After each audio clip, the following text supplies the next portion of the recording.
Welcome back to the Stay on Your Bike podcast. Pretty excited about this week's guest.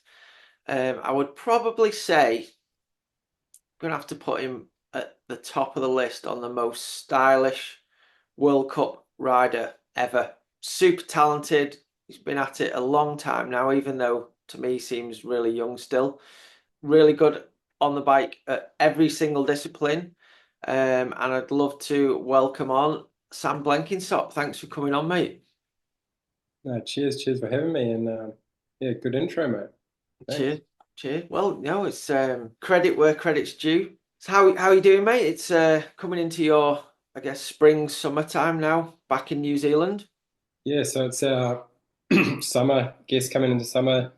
Yeah, it's our my off season really. So yeah, I've just finished a season of racing World Cups and just having a bit of fun on the bike, and then traveling with the family, and then coming home now is yeah, it's kind of busy times because we're trying to move at the moment and selling the house, and it's all go. So it's yeah, it's busy times at the moment. So not normal to be doing like this kind of stuff straight away from home. I kind of want to relax and kind of get into the hills and do a bit of hunting and more fishing, but I'm trying to organize the house and we're trying to sell it. So it's a bit more Right. stressful than what I'd like, but yeah, it's all good. Yeah, yeah, that stuff is stressful. And whereabouts in New Zealand are you living at the moment? Because you're originally from Wanganui.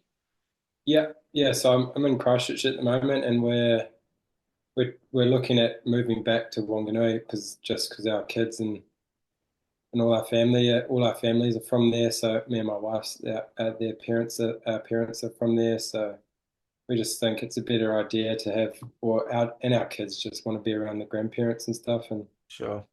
like, obviously the riding and stuff isn't as good, but the property that we're looking at buying, it's kind of been like my dream since I was a kid to have a property like this. So if we get it, it's going to be awesome with a little forest block, and I can just build trails, and there's like a paddock and stuff, so I can build like motorbike track, and then we can watch the kids from the back, like the house, and they can just ride motorbikes or push Yeah. bikes or whatever they're into, they can go crazy or build tree huts, and that was always my dream when I was a kid because I could always just wanted to dig in the backyard, but Dad would never let me, so I had to go down to the river or whatever and build my jump. So yeah, the No kids way. can go wild if they're into that stuff. So yeah, it'd be pretty cool if this all happens. So yeah, I'm pretty stoked.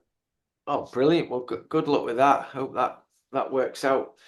That's brilliant. Well, first off, let's start off with how you got into biking, and then we'll go through your career and talk about some more current stuff. But um, you know, the first time I sort of heard about you and saw about you was I think it was I was out in New Zealand in kind of the start of 2003, I think it was, and I was at I went to a downhill, NZ Downhill National down south.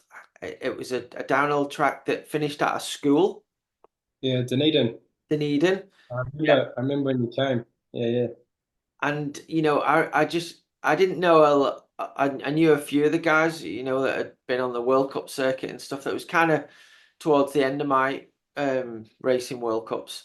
But I came out there and I remember everyone was talking about this young lad, which was you. And I remember seeing you in practice and thinking, flipping heck, he's fast, he's good.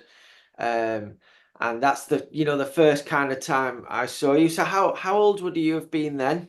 geez, probably like 13, maybe 14. Maybe it Yeah, was like after, yeah, probably I would have been on maybe a giant then. It might have been one of my first seasons, maybe traveling with my dad to all the races, or yeah, probably around then. Yeah, it would have been, was it muddy? It would have been a muddy race, eh?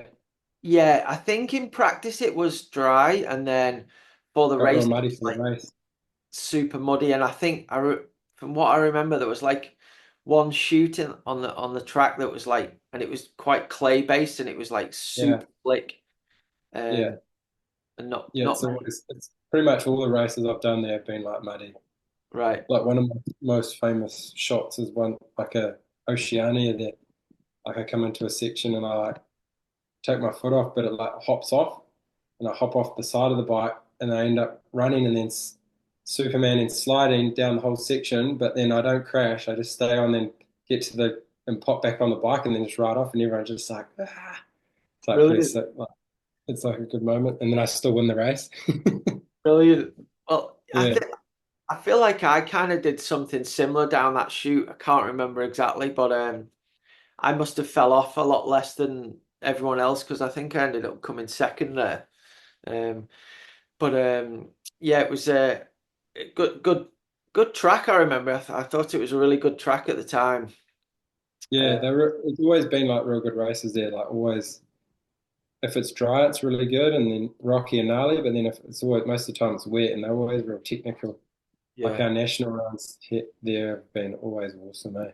yeah, And and a real good shuttle too. Like the road is quick, and yeah, basically like all our national rounds we have here in New Zealand. And I guess that's why most of us were really good in the technical conditions. Like it's always like that for us racing here, like sketchy. Like where we grew up racing, it was just always like that clay, kind of yeah, like what you guys ride in the UK, like that sketchy stuff. And then when it's we're at World Cups, everyone's like hating it. We love it. We're like, oh, give us more, you know. yeah, So yeah, definitely, definitely.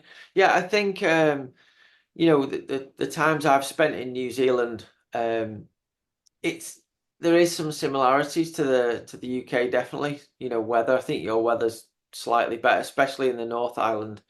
Um, but I remember New Zealand to me felt like the UK, but going back in time a little bit, uh, mm, which is a good thing. It wasn't quite as I guess Americanized and stuff as the UK got early on, but I'm sure things have changed over there as well now. But definitely one of the definitely one of the nicest parts of the world I've ever been to, New Zealand. So it's I'm sure it's a really cool place to grow up.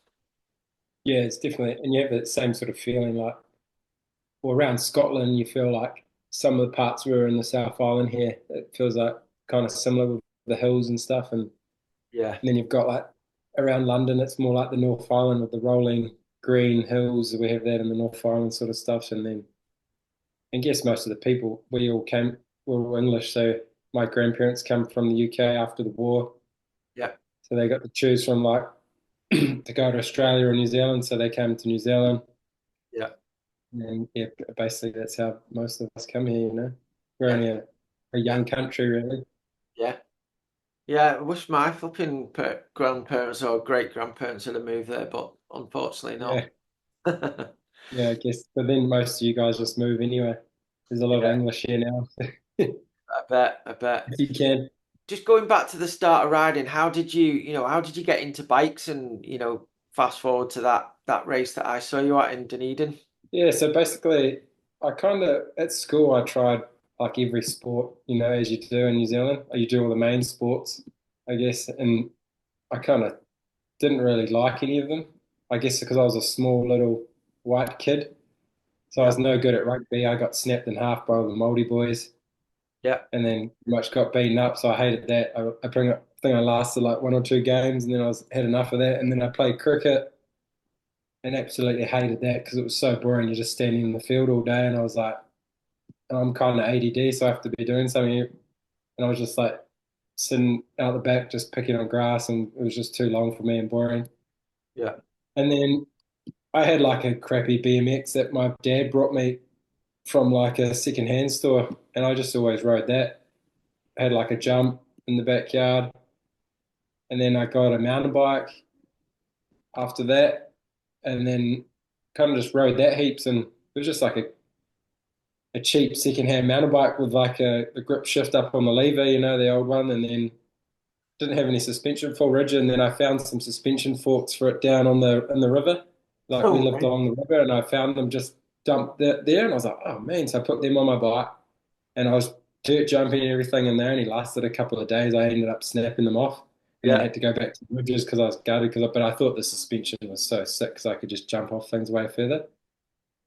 And then yeah, I just had that bike, and then I was trying to get like a new bike, but I had to save up for it. I was still riding this old bike, and I seen this dude riding at the jumps, and he had the sickest bike. I just thought he was the coolest kid, and it was actually Win Masters.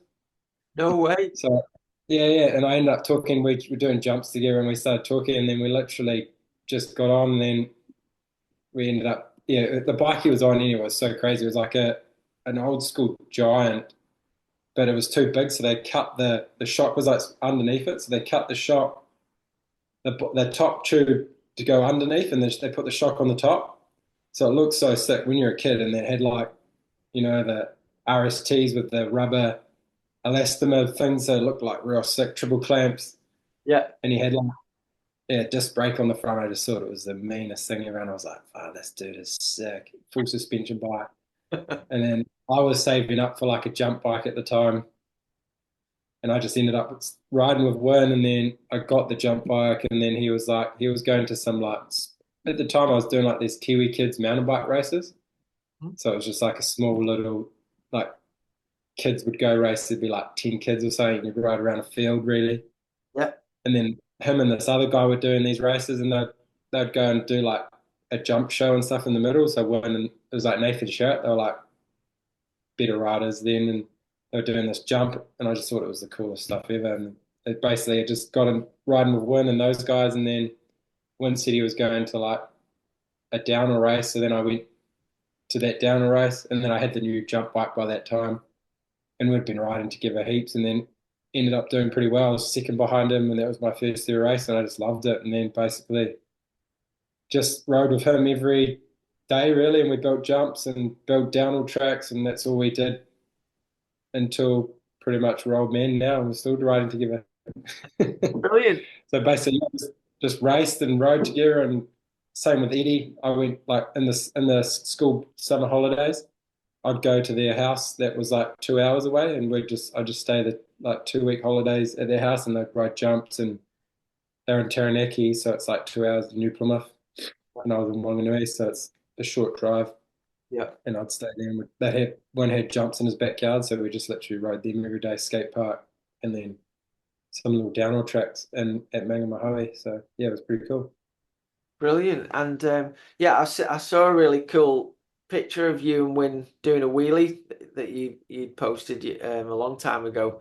Was that from pretty much the start of it all? Yeah, yeah, we were on our jump bikes, and then I think that was when maybe one might have been on the Laha, the New Zealand brand, Yeah. because he got like it was like he was pretty much like a factory rider when he was a younger guy, like in the under 17s, Yeah. and they like paid for everything and traveled to the races when they had like a budget from an investor from somewhere in New Zealand to help them, and they pretty much blew all the money though and kind of blew it out the back end, but it was pretty cool, for Win for being that young.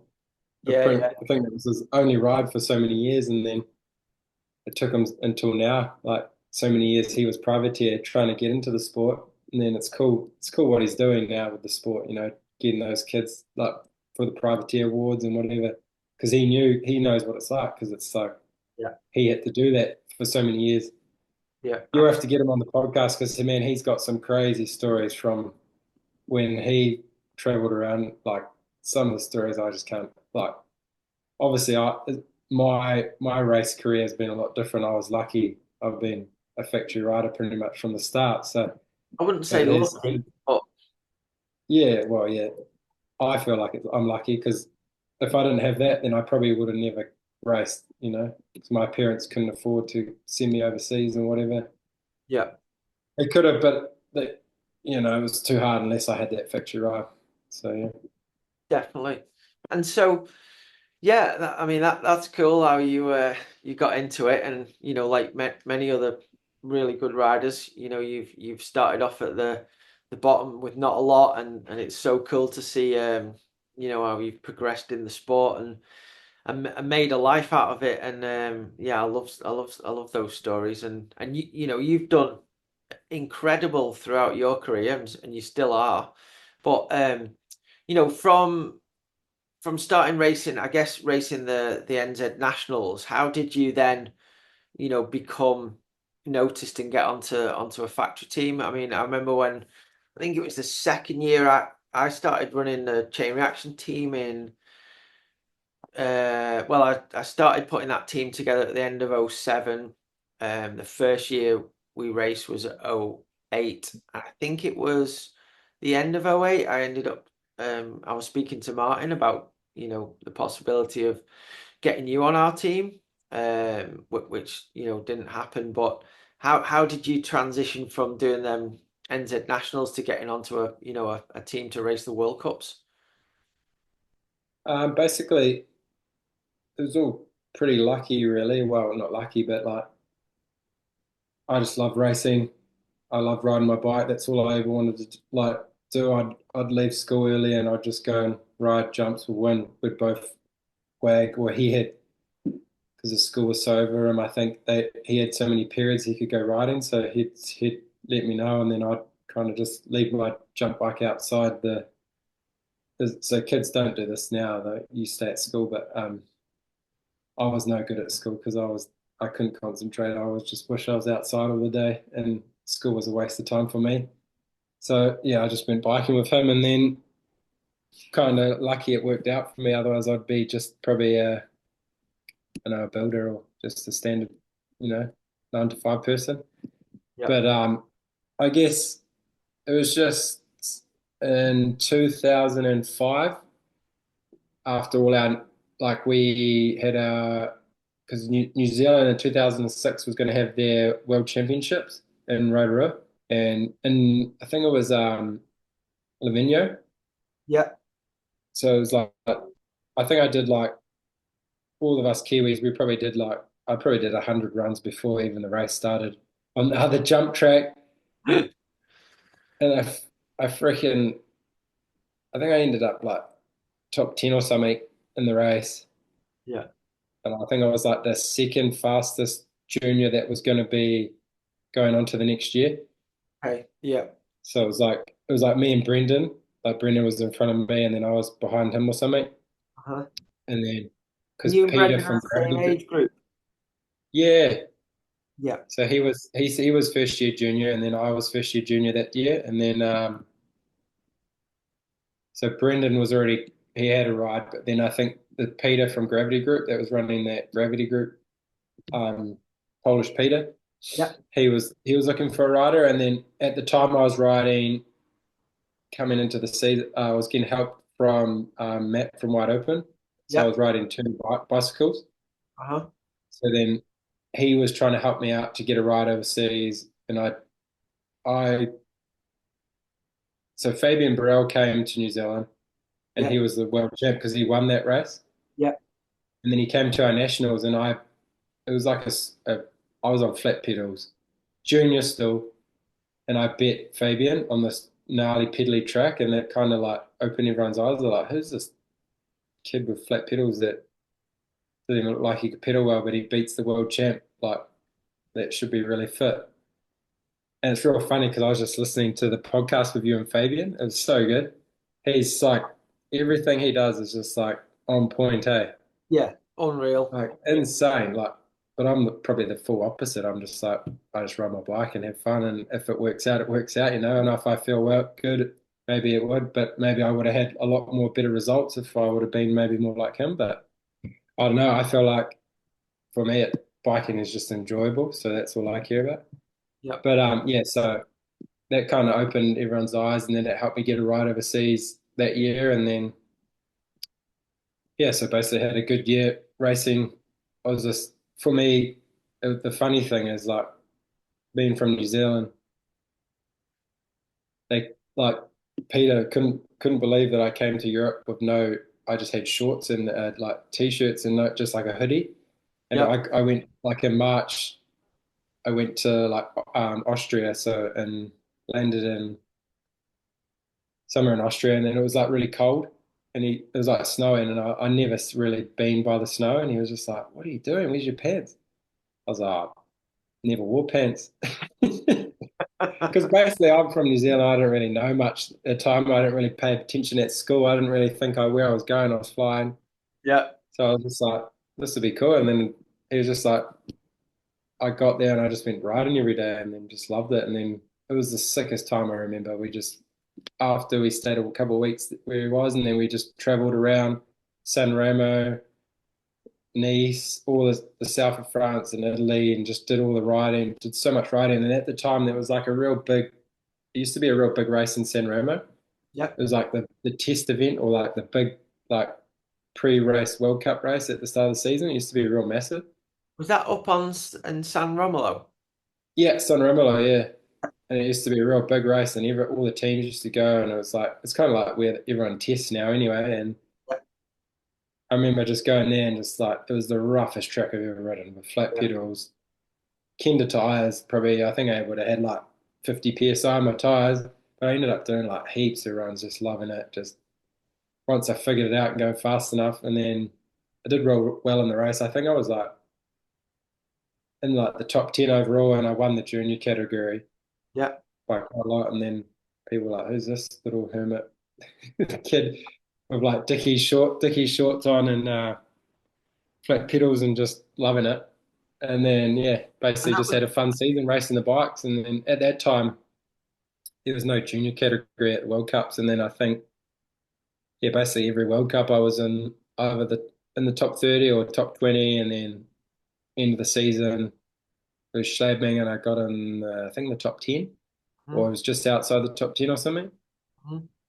Or maybe that year I might have crashed, or maybe it was the year after I crashed and broke my finger and I couldn't ride. I can't remember. One of those years or so long ago. It was like no, 18 years ago, 20 years ago now. No, Can't it's remember. A long time ago. I'm getting old. great. It's crazy Yeah, to think how long ago it is. But and that the when you rode for the Gravity Group, you guys were on Turners. yeah, Yep. yeah. So we had the first year we were on the square frame ones, and they were Yep. just pretty much the sickest bike then. I wish I still kind of had one of those now, like with modern geometry, like a bit longer, and it Yep. was just like a single pivot with a link, and it was just awesome bike. Eh? Yep. I remember that thing was just awesome, and everyone pretty much had one of those in New Zealand, pretty much, Yep. because I'd bring them back and then sell them out, and then other riders like John Ricordi at the time, they had them when he was on the Maxis team. Yep. So like, yeah, they were kind of a cool bike, you know. Like I guess like Intense and Foes, and that Turner was the American brands were the big ones then. Definitely. I mean, but way before you started, when I first started in sort of around 97, they had a previous Turner we call an afterburner, and Oh yeah, that bike was I just needed one of those bikes when I first got into mountain biking. I was like, that thing is so cool. I used to I used to drive all the way to the shop about an hour and a half away just to look at them. Uh, yeah, yeah. I was the same. I was like, it was what when because we didn't have social media, so oh I was the same. I'd go every day after school. I'd bike into there's like an Avanti shop, and I'd bike in there, and they must have think, who's this weird kid every day? I'd just look, and I'd just be looking at the bikes. I was like, man, that yeah, is sick. yeah, And then basically, it's like after that, we'd hang out at the bike shop every day, and that's where we'd all start like meet, and then we'd all ride after that. It's crazy, yeah. Like, but you yeah, wouldn't see kids doing that, like hanging out at a bike shop. Oh, I guess some kids do, but like that was what we did, eh? Like, it's yeah. funny, eh? There's a few kids on the estate. I live on the edge of that estate, and there's a few kids I've tried to help out, and they're the same. They Mm, they they're either going to ride the bikes or they're going to end up getting in bit of mischief because like you mentioned, not every school isn't for everyone. mm, Not everyone's academic and wants to do that, and I yeah. don't. I think this society needs to change as we move forward to accommodate more for kids that aren't academic. That like Mm. yourself, super talented in other ways. Why not tap into that earlier than Well, yeah, I think here in New Zealand now, we've all the schools here now, where I in Christchurch here, they have a pump track, yeah, concrete pump track, like a roll. So I take my kids there, and then so like it's insane. Like you don't have to like kids can ride at lunchtime on the pump track or whatever, and yeah. like that would have been the dream for me when I was at school. I All know. we did was like bull rush and just or rugby and got beaten up by all the other kids. So it's like, yeah, it's cool now. They've got options, and like where I go riding, like where I raced in the weekend, out Mentham at Mount Hart is a bike park out there. So the high school, I did some coaching a few times this at the start of the year with the high school kids. So they take like I think it's like 100, almost 100 kids from the high school Yeah. doing shuttles. And the principal shuttles the kids, and then in the winter they're skiers. So it's Wow. like they have like a win every Wednesday, like in the summer, they go and do shuttles like halfway through the day. No And way. some of the kids, man, are just insane riders. Like girls, boys, younger boys. Like we're me and Charlie Murray were riding with like the more advanced riders, like the good riders, and I couldn't believe the skills. Like I was like, I'll just follow you guys. It's like No. insane. A Yeah. level, and they're only like 12, 13, even younger, you know. So it's pretty cool. Yeah, definitely. It's cool how the sports. It's awesome with the way the sports going, like mountain biking in general. It's just a Yeah. bit of a shame. It's like in a struggle at the moment for I guess us, trying to find a job. Yeah, yeah, for sure. I mean, obviously the sport's getting older and the progression is just flying along. I mean, from when I raced and then when you guys come along and you just the progression was massive and then it's moving along again. I think it was kind of well, obviously it shows with your longevity with your career and your race results. You've been getting amazing results on the World Cup stage for a long time. I mean, you were super talented straight away. You could see, and I think, with what you were mentioning earlier, all the different types of riding that you and Win did, whether it was dirt jumping, skate park, downhill. I think that's super important to do as a young person to learn all the different skills, and that shows in your riding. You Mm, super flamboyant on the bike, really really good style. You can jump, you can corner, you can do whatever, whether it's slalom, downhill, four cross, whatever. You're good at it. yeah, Um, I think it was just when yeah, like what you said, the only thing I would have probably liked more if we had a BMX track and I got to like do more BMX stuff because that like those kids like you see now the ex BMX kids that can actually turn yeah, like those kids are good. That's like Lockie now, like yeah, Lockie Stephen McNabb. He's an ex BMX kid and he's just like you see him. It's just like in Tohoto with the yeah, Kiwi boys. They're just like insane. yeah, Like no effort, just like and just boom making speed. But yeah, like yeah, I literally that's all I had all the way to school. I had cutty ruts, so just ruts. Every all the neighbors would have hated me because they'd be fixing their lawn all the time, and I'd just be like, oh man, fresh dirt. So every day I just had ruts all the way to school, no and way. it's pretty much like the best thing because it'd be wet some days, so you'd have a slippery one, and you're just Yeah, always doing that. So it's just like constant repeat yeah, doing turns, and then there'd be always different ones, and there'd be some go because I'd go down, and there'd be like a different one into like a rut or a sandy or rocky ones, and I was yeah, just doing that like, all day, every day, and then skate park, dirt jumps. Like we didn't really have much downhill here, but once we got like older, we started having like we were really lucky because that's I think that's why our generation was quite good. Like me, Win, Eddie, George Brannigan, Brooke McDonald. There was another guy, Glenn Hayden, that was from Wanganui. Obviously, all the Kiwis. We'd have a club series, like our winter series, and it was in Wanganui. And there was an older guy that would. It was the first probably shuttle person in New Zealand that would do shuttles like every weekend. So every second weekend it was like $5 and we'd get like 10 runs and he'd just shuttle us. He was brilliant. just like a janitor. His son used to ride bikes, but then he kind of got over it, but he just loved the sport and he just like so he'd get like this truck and we'd just sit on the back of the truck and all the bikes would go on the trailer and we're just hanging off the truck and we'd just do Yeah, laps. And yeah, we'd just ride muddy, wet conditions. Even if it was wet, he'd still shuttle us. Like these days, if it was wet, they'd be like, nah, sorry, yeah, mate. But like literally any conditions, we're up there like riding every weekend with all the boys, like having fun. And then we'd have our race series. So I think it was like 5 rounds or something like that. And then people would come from all around the North Island. So Brooke lives like 3 hours from where I grew up. and he used to always come and race, and George same, Ari Barrett was the same, and then we all just raced in these gnarly conditions. Yeah.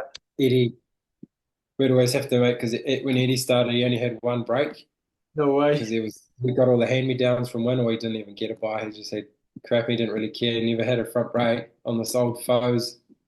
And we'd always have a mean shoot at the finish line, and we'd always have to make a finish run out for Eddie because he couldn't ever slow down, Go and away. everyone would clear out because he'd just be coming in and just and then or we'd have another shoot and they'd just have a big run out up the hill so he could slow down. But he Really? could do it like the conditions like we'd ride in, like you couldn't even I don't even know how he got down the track because it was so muddy and slippery and we'd have these shoots Yeah. and just be jumping off into the corners and he'd make it way his way down.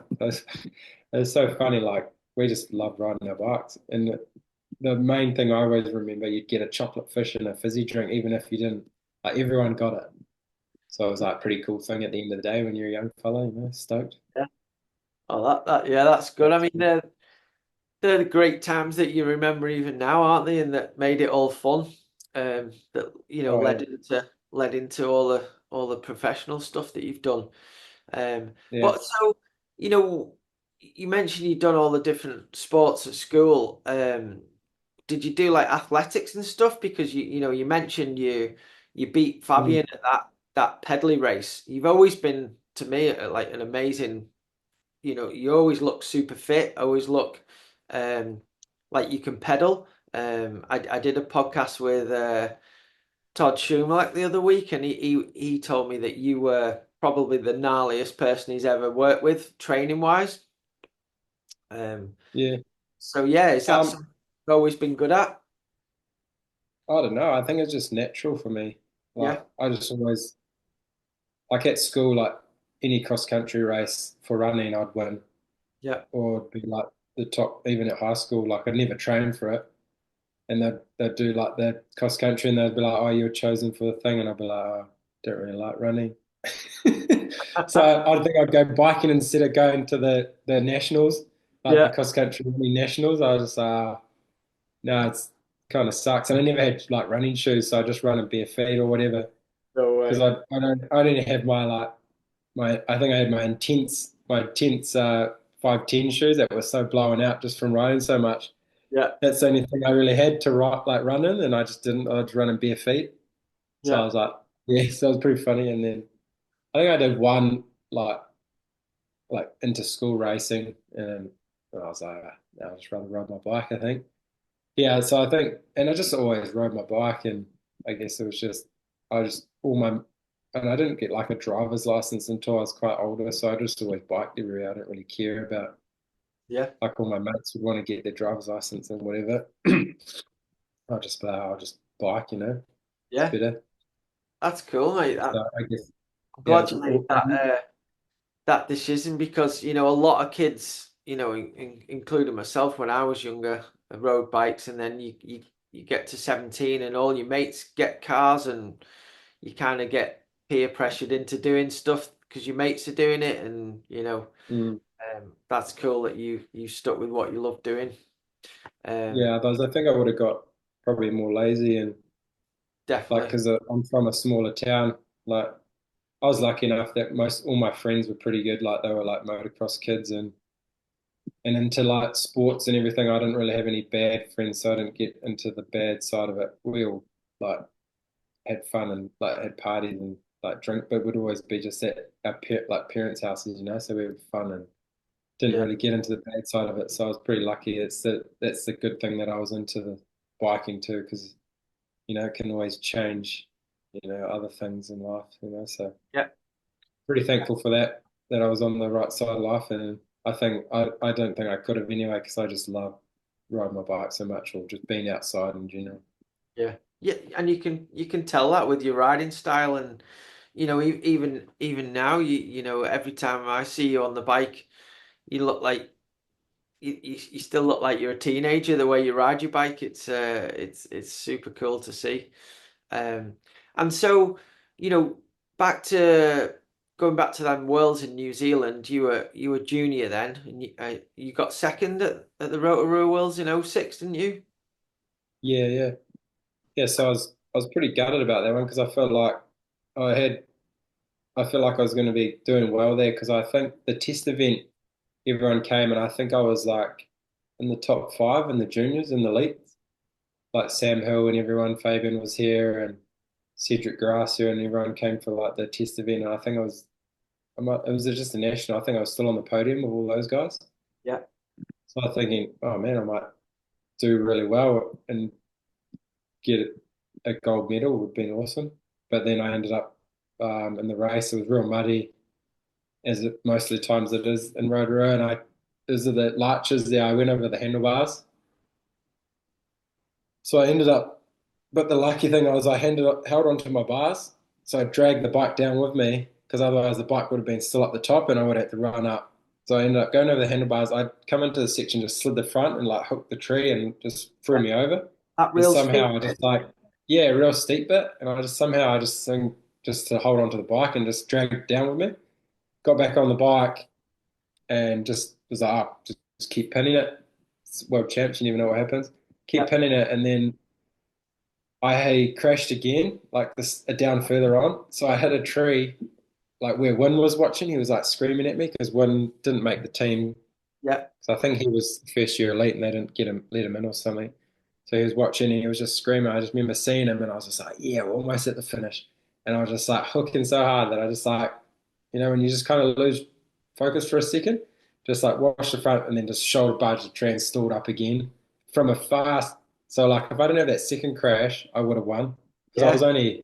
I think I was only a second off cam or 2 seconds off cam, so it was like nothing. So I had an over bars crash and then hit a tree and stopped again and still second at world champs. So No way. I You mean, could probably challenge Sam's time in the elites. yeah, because I was like, I think I was in the seeding. I was in like the top 5 times or top 10 times, something like that. Yeah. And then so I was just having fun, It was Yeah. just that muddy kind of New Zealand conditions and awesome. So I don't know, I was kind of gutted at the end, but then also kind of stoked because I still got a medal and Yeah. like a good way to start my career really. Coming in, then kind of had fun after that, just like carried on, keep Yeah. racing. There was my first year elite after that, and then the coming season was it 2007 maybe or 2006? Yeah, 2007. So it was like just kept riding for Gravity Group with Yeah. Peter. Had with my teammate was Philip Polt, Yeah. which was kind of really good for me because he was just like a gnarly dude, Yeah. like insane. Like I'd go in the summer, I'd just stay with him all summer. So we'd go to all the World Cup races, and at the time I'd never trained. I just rode my bike. Yeah. So he kind of showed me how to like train, kind of helped me with all the training. We just honestly would just go and kill each other on the hills. And he'd have this gnarly track bike like up in the hills behind his house. Uh-huh. So we'd go ride, and it was like kind of the sickest climbing because you do all these pinch climbs and then it roll off. So it was like all this like this the whole way up for like an hour.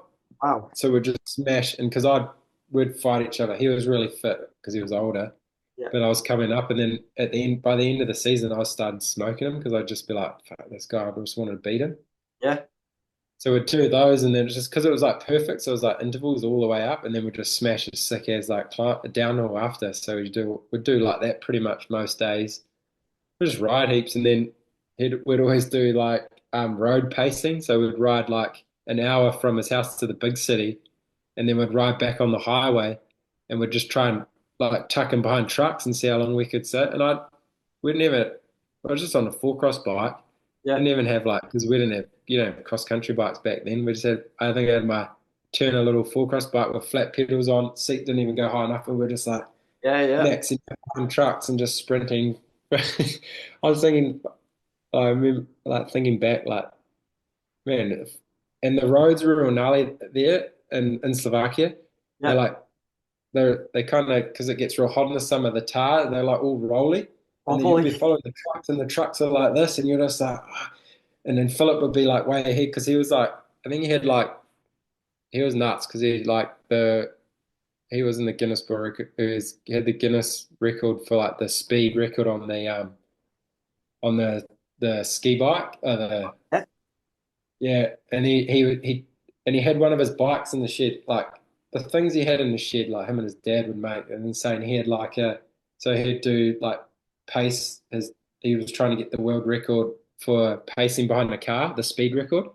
So he had like a chain ring that was as bigger than the bike's wheels that he was trying, they did that when they were younger, and he was just like a nutcase. So we'd just like do gnarly stuff, and it was like cool for me growing up, like all that time to coming into elite with him, like training, learning how to train, and then having really good like race results because of him, and then just having that person like to push you, you know. So it was really good for me. And then basically after that year, I think I had some good results, like top tens and stuff like that.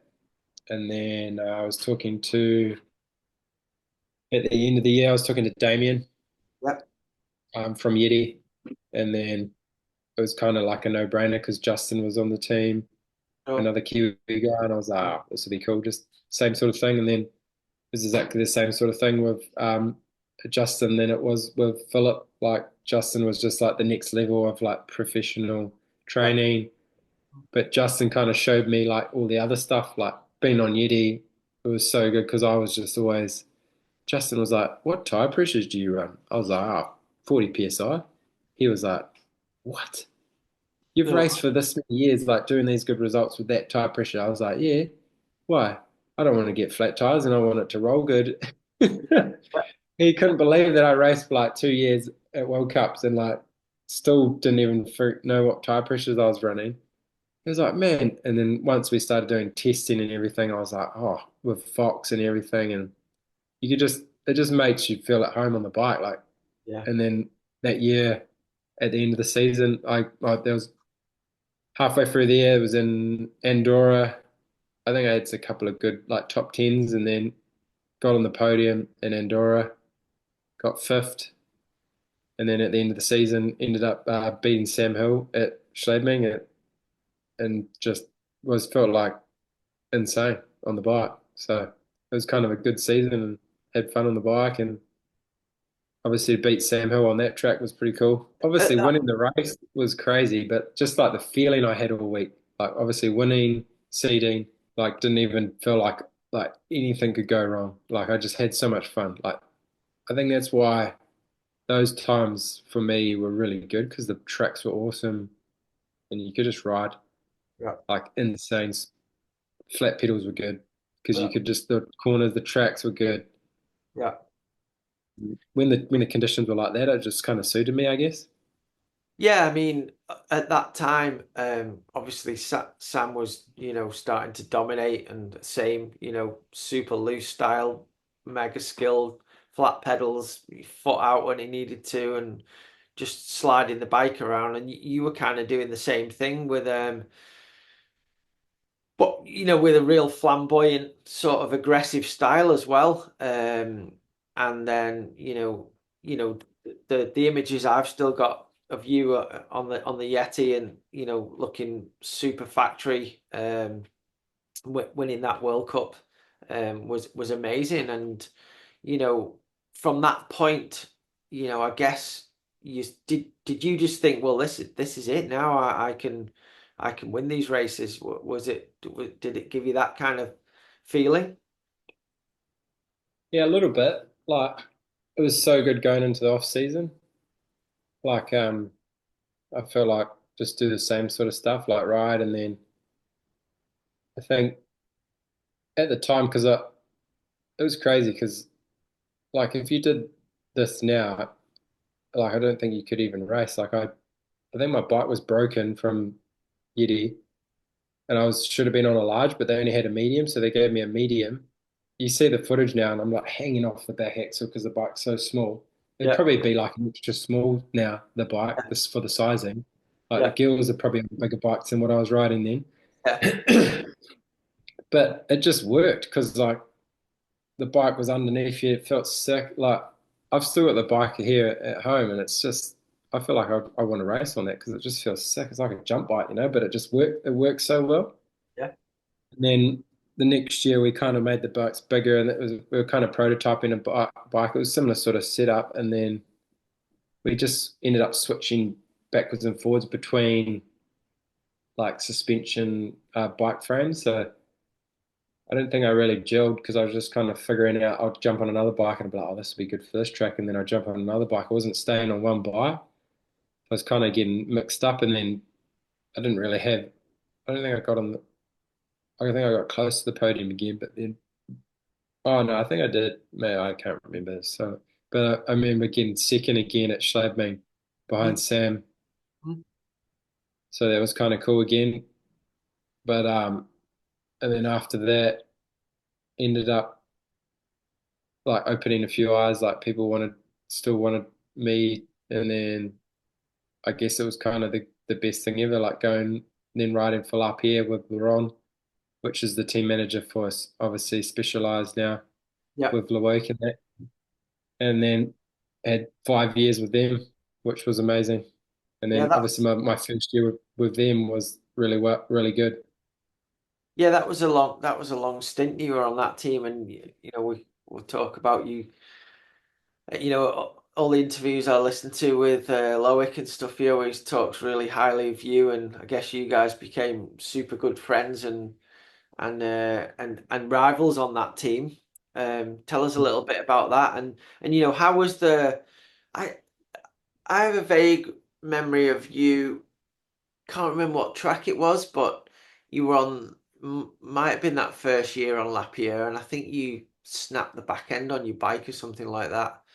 Mm, Um, how was the bike compared to the Yeti? Because obviously you've been getting good results on the Yeti, and a lot of people knew Yeti. It was an iconic brand. It still is.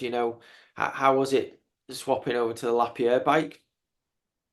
yeah, it was yeah, obviously going because I the Danny Hart was on the team at the time, and that Yeah, was basically one of the reasons why I kind of went because I Danny was staying here and I was riding with him heaps, and I thought it'd be cool to ride with this little English kid, Junior. He was kind of like just like me, just loved riding his bike, and I was like, oh, that'd be cool. I'll go on the team with him because obviously getting an offer like this was insane. So I was just like, man, I got to take it. Like the money was insane. yeah, Like, I couldn't believe it. Like, and Yeti couldn't match that. no, Otherwise, I would have probably ended up staying with the guys at Yeti. yeah, Because at the time, I was like, man, I don't really want to ride for like a French.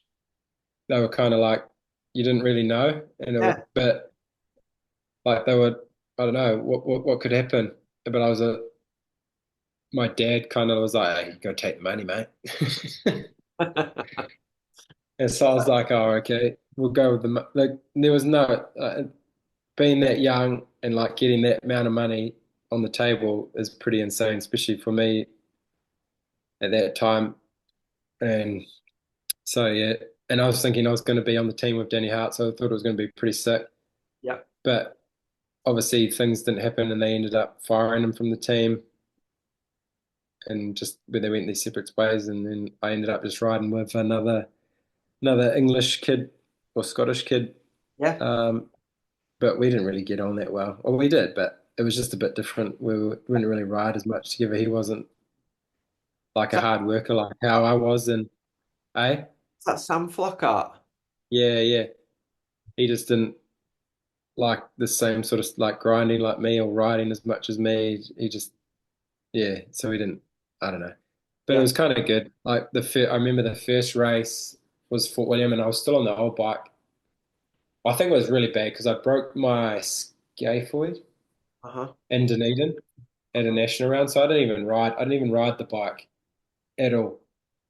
So I went to go do testing in San Remo at the start of the season, and then I did one run and I couldn't because I thought it was. I just thought the people at the hospital thought it was just a sprain, so I was just kept trying to ride, but it hurt so much, Yeah. and I ended up because at the time I was doing heaps of like jet ski pole jet ski, so we'd just go on the surf, and it didn't really hurt because you're Yeah. pulling, Yeah. you're not being pushed like on a bike, so I was just doing heaps of that, and I was thinking it was right, I was a bit sore, Yeah. so you can, and then went overseas thinking, oh, I'll be right testing. and then did one run. I was like, in San Remo, the roughest track ever, and I was like, I can't even hang on.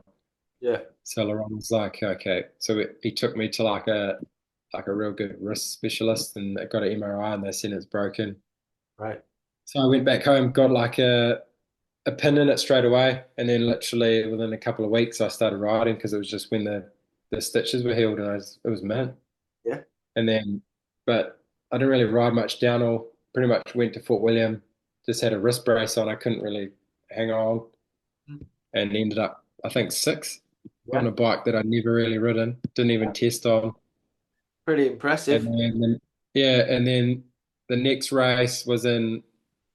This is crazy. Like you couldn't even do this now. Like to come into like a World Cup and not even ride your bike, and then not even like test the new bike or anything. And then the next race, they were launching a new bike that I still haven't even ridden. I done, I think, maybe a couple of laps on it after this new prototype, this new bike that was coming out.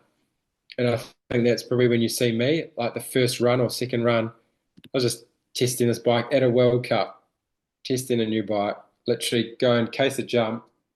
The back end snaps in half. The only thing that's holding it together is the chain.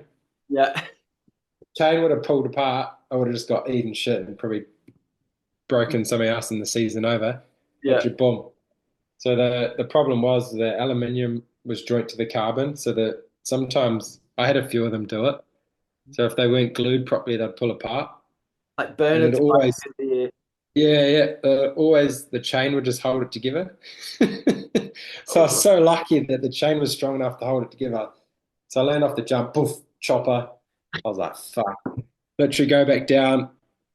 I've got the like not much practice done. Can you fix the bike? Okay, go up. I think I do like maybe a couple more runs on a just put together bike, and then qualifying comes around and I win the qualifying. And I'm oh. like, what the hell? This bike must be good. I think the So I pilot win was the quite good. qualifying, thinking like I haven't even ridden much of this bike, literally. And Nico Villiers is there because he designed the bike. Oh So it was yeah, like, yeah. yeah. So I was like, yeah. And Nico's like, man, your lines are not very good.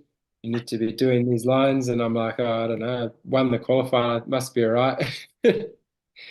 So he's trying to tell me all this stuff, and he's telling Laurent. He doesn't tell it to me because he's like Yeah. I think he's scared of me or something or whatever. Yeah, he's quite But quiet, Nico, isn't he? Unless, he knows you, I guess. yeah, he didn't really know me yet. But I think after he told me, because in the race, I was thinking, oh, I should be able to win easy, just roll like do well, and but then I think I ended up fourth in the race, which was, and then that was kind of my whole season really. I won a lot of the qualifying, and then I'd come down the race, and then just kind of a mistake or thing, and then I'd be like fifth or fourth and third, and ended up in the overall just behind G and I think Aaron, Yeah. or and I was third, so Mhm. I was pretty stoked with that. Still with like Real. just I guess I kind of did it with the results from the qualifying, just winning most of the getting good points from qualifying. But it would have been Yeah. good to win a few more races that year, and then the season after that, I kind of just went backwards. Really, I just tried to figure it out, and I think they changed the bike again on me halfway through the no, we had the good bike, and then the one they were going to sell, they changed the linkage on it or something, and they just messed it up, and I just couldn't get my head around it. And then And it took like 2 years riding that kind of worst bike with not really good results until Cam, or maybe 1 year, and then Cam Cole came on the team, and then we were like, we need to test to know what we're doing. Nico is not, he doesn't ride like us. He's a light little yeah. precise little guy. We were on flat pedals. We needed the support. We are trying to find more ramp. It was just like blow through the travel, the bike all the time because Yeah. Nico's really light and he was a different rider than us. And he was like, oh, you need to be riding clip pedals and blah, blah, blah, or whatever. So that's what kind of changed me into riding clip pedals in the end. Well, that's what I So, wanted to ask you about that because, you know, uh, I've never been at the same level as you and Sam Hill and other people that have won World Cups on flat pedals. But I've never ever used clips. I just feels well. I've tried them on a bike just to pedal along, like when I first started, but Mm. I just didn't like the feel of it. And that's what I wanted to, sort of ask you. At what point did you think that, hang on a minute, I've got to clip in because the majority of people are clipping in? Was that, Yeah. was that, did that come from other people or was it your decision in the end, do you think? I think it was basically my decision just to tidy up my riding because that was the reason why I wasn't winning. Well, it's hard to say, like because I'd do well in the qualifying like that year, and then when I'd go to push in the race, I'd blow my feet off, or Right. that'd be the reason why I didn't like feel like I was couldn't win in the end because the track would get more rough, and then I'd be like trying to hang on, and maybe the setup wasn't right really. I was just trying to hang on to maybe something that didn't even set up properly. I was just trying to, and when it was so like qualifying would be good ruts and everything, and then get dry out or get more blowing out because that year it was just like every race was wet and it was sick ruts and flats were sick for that. Yeah. Like that's why like when Sam used to like it, we like those conditions when it's rutty and the tracks were awesome then. Well, to ride for everybody. Yeah, everyone struggles in that stuff. Like, but yeah. So then I was just thinking, started riding clips, and then it was good for me because I still rode the same, but then it just tidied up my riding a lot, and then I could pedal in the air more. I wanted to ask you about pedaling in the air. Where Yeah, did that come from? Because that was a thing when I was a kid. Because I yeah, rode BMX when I was a kid, and then obviously the movie E.T. came out where the pedaling through the air on the bikes. So we always mm, called it an E.T. So if there was a double or whatever, you'd pedal in the air, and then yeah. you're the king of that. Like, where did you get that from? I think this is always did it. Like when we'd dirt jump with win, even on our downer bikes, we'd just try and see how low we could get, and I'd pedal for all the jumps and just keep pedaling because Yeah. I just feel like it's like hold way more speed, and we just did laps like that. And that was even with flats, and then I still even remember like if you my run in when I won in Schladming, I'm like coming through the finish, I'm just still pedaling in the air. Yeah, it Yeah. looks amazing. I don't know, I just ADD, endless energy maybe, and just want to keep sprinting all the time. And so now I just feel like it's quite like a release, Yeah, like and just to get you that position free a bit because it's just a stagnant squat you're in for so long on the yeah, track. yeah, So like a little bit of movement frees the body up. yeah. But now with the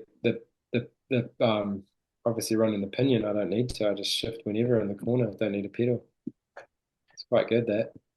Yeah, I wanted to ask you about the pinion a bit, definitely in a minute, but I just, so from what you rode for the Lapierre team, Laurent's team, and then Loic came into that team. Was the dynamics of that team and the amount of testing that it looks like they do and everything else that goes into that program, was that different back then than it is now, would you say?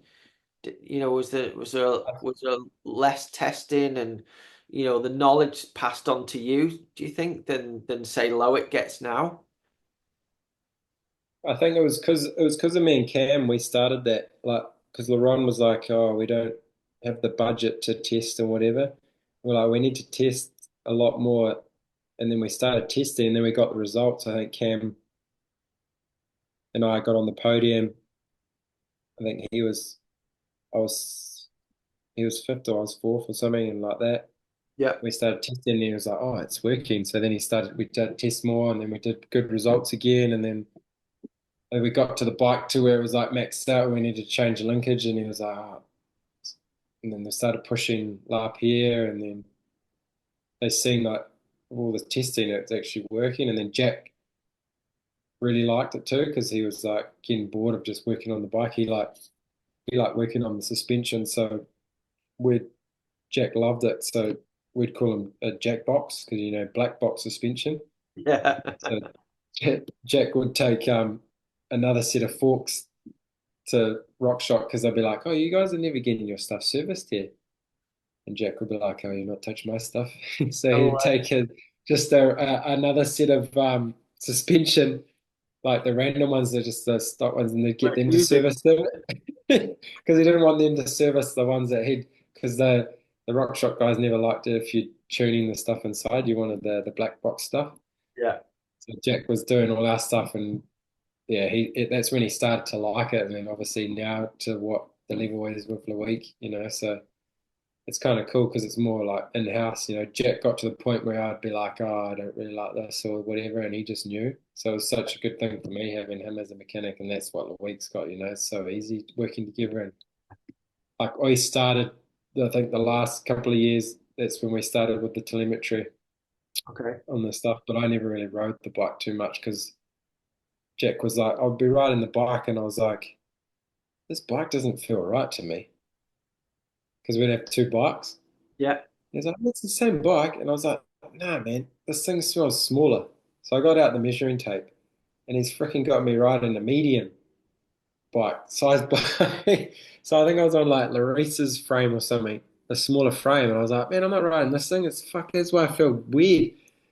So I was like, it Why was did a he bit have of you a on waste of that? time at the start, but then we figured it out. And it was good overlapping like stuff with Loic, like when we started figuring it out, because then we could see like our breaking points and what Loic was doing and whatever. But yeah, it was definitely awesome having those guys, like especially Loic, even like his earlier days when he was a junior, just how like what he knew from such a young age, like his first ever race in Fort William, he was just so gutted. I mean, he crashed like me and Cam were walking the track, like what, because it was like track walk. So we went and watched the juniors, and he was qualifying, and he's like, oh, it might have been his race. I don't know, maybe it was qualifying, and he didn't even qualify, so he crashed, right in front of us, and we're like, "Get up! What are you doing?" And then he literally crashed again. And he was just like, and he got, I don't think he even qualified or something, and he was just in tears, and he was just gutted his first race like that, Yeah. and like seeing him like kind of grow from that, and then doing so well, and then winning. I think he won pretty much everything after that from on. Yeah. That's pretty cool. Like to be with him, and obviously him to be like such a good mate of mine, and then kind of being like my younger brother on the team, and Yeah. then it got to like the point where I was the old dog, so I had to leave, and they didn't want me anymore. So they And just wanted the younger talent. so, obviously with Loic, I guess the yeah, everybody's pretty cool that races downhill. I think there's not a lot of arseholes or people up their own arse or whatever. But back before you were doing it, kind of when in the era that I did a bit of racing, and there was Steve Pete and Nicholas Vulio and Sean Mm, Palmer. It was like the Americans opposite. and the English were kind of always bad mouthing the French. That said, the French were always seemed to be really professional. They had incredible bike riders. I think it was more a bit of jealousy than other things, but I think then when the era of Loic came along, and Loic's now super cool, super chilled, and there's him and Amory, and they're like the French are cool now. I think that was Mm, probably kind of helped by you guys. Like Loic learned from you guys because you were his idols, and yeah, he learned. that's what he always says. Like he had the choice to ride with Fabian, Yeah, and he was like, but Fabian was like his idol, like really good too. Like, but he didn't want to go that way because he's seen like how everyone kind of hated the French. So he yeah, was like, I want to go with Kiwi Sam because it's going to be way more fun, and maybe I'll yeah, probably won't cooler do as image. well, but I'm going to have way more fun doing it. And I think it kind of rubbed off on him a bit. Like, and it's kind of, I think it's a better way in a way. Like, obviously Fabian, like crazy what he can do, and but then look at Loic now. He's the fun guy, but he can still do that as well. So it's bred up in them. Yeah, Like it's insane. Like definitely. I was listening to that podcast with him, and that whole street of there where they lived on is just all champions really. So you're just brought up in that environment. So you all you know is winning, Yeah, and that same group is the same as like Loic and Larice and their whole club in the south of France. You know, they push each other. yeah, Like Larice and Loic were just neighbours yeah, down the road, and they grew up together, and they're on the yeah, team together. And yeah, it's yeah. It's crazy. definitely cool, man. It's you see it like I guess that's how why like me, Brooke, Wynn, Eddie, George, and all that we raced together, and that we're pushing each other, and they were looking at obviously me or whatever the older guys, and that pushed them up to do well. And I don't know. And then we had no juniors for a long time in New Zealand until obviously now we've got some fast boys coming through like Lockie and Toto and Tyler as well. So there's a lot of kids coming that are freaking maybe I need to retire. Finally, that's why I was staying. I was hanging on because there was no other Kiwis. No. How they come in. Well, when your time came to an end at Lapierre, was that hard for you? Did you see that Mm. coming, or was it kind of just sudden? Yeah, it was real hard. Like even Laurent didn't want to lose me, but it was just the way that LaPierre wanted it to go. They just didn't have the money to keep us on. They were trying to push to keep Larice and Loic. Right. And then it was me and Emily. We had to go or go. So yeah, it was real. Like Laurent was crying. Yeah. I was crying. You know, Yeah. it was well, like a family 5 years Yeah. with It's a your long mates. time. Like Laurent was like my dad. You know. Yeah. He's such a good person, and he still is a good person. He helps me out with everything. Yeah. Like all those guys came to my wedding the week, and everyone they're just like my family, you know. Of course. So that was like probably some of my best years racing, you know, with those guys. So even though they were French, they were more like,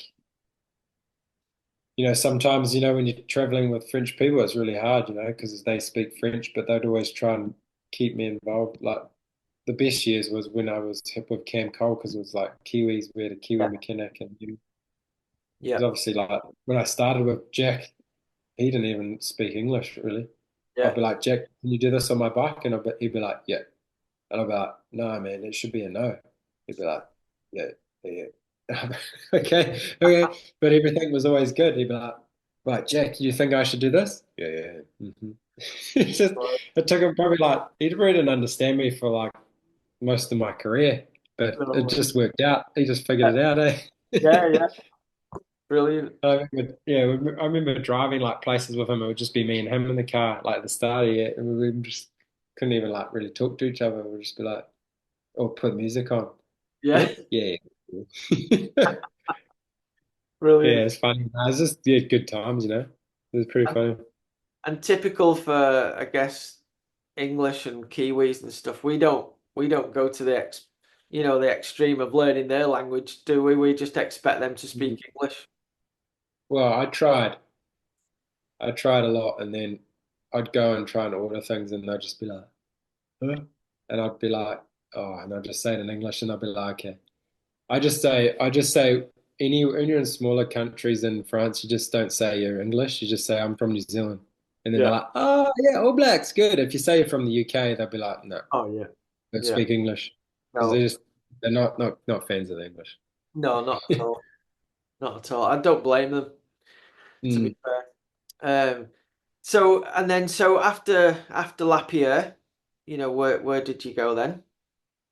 Yeah, so I was talking to with Todd Schrimler, which was my trainer at the time, I think.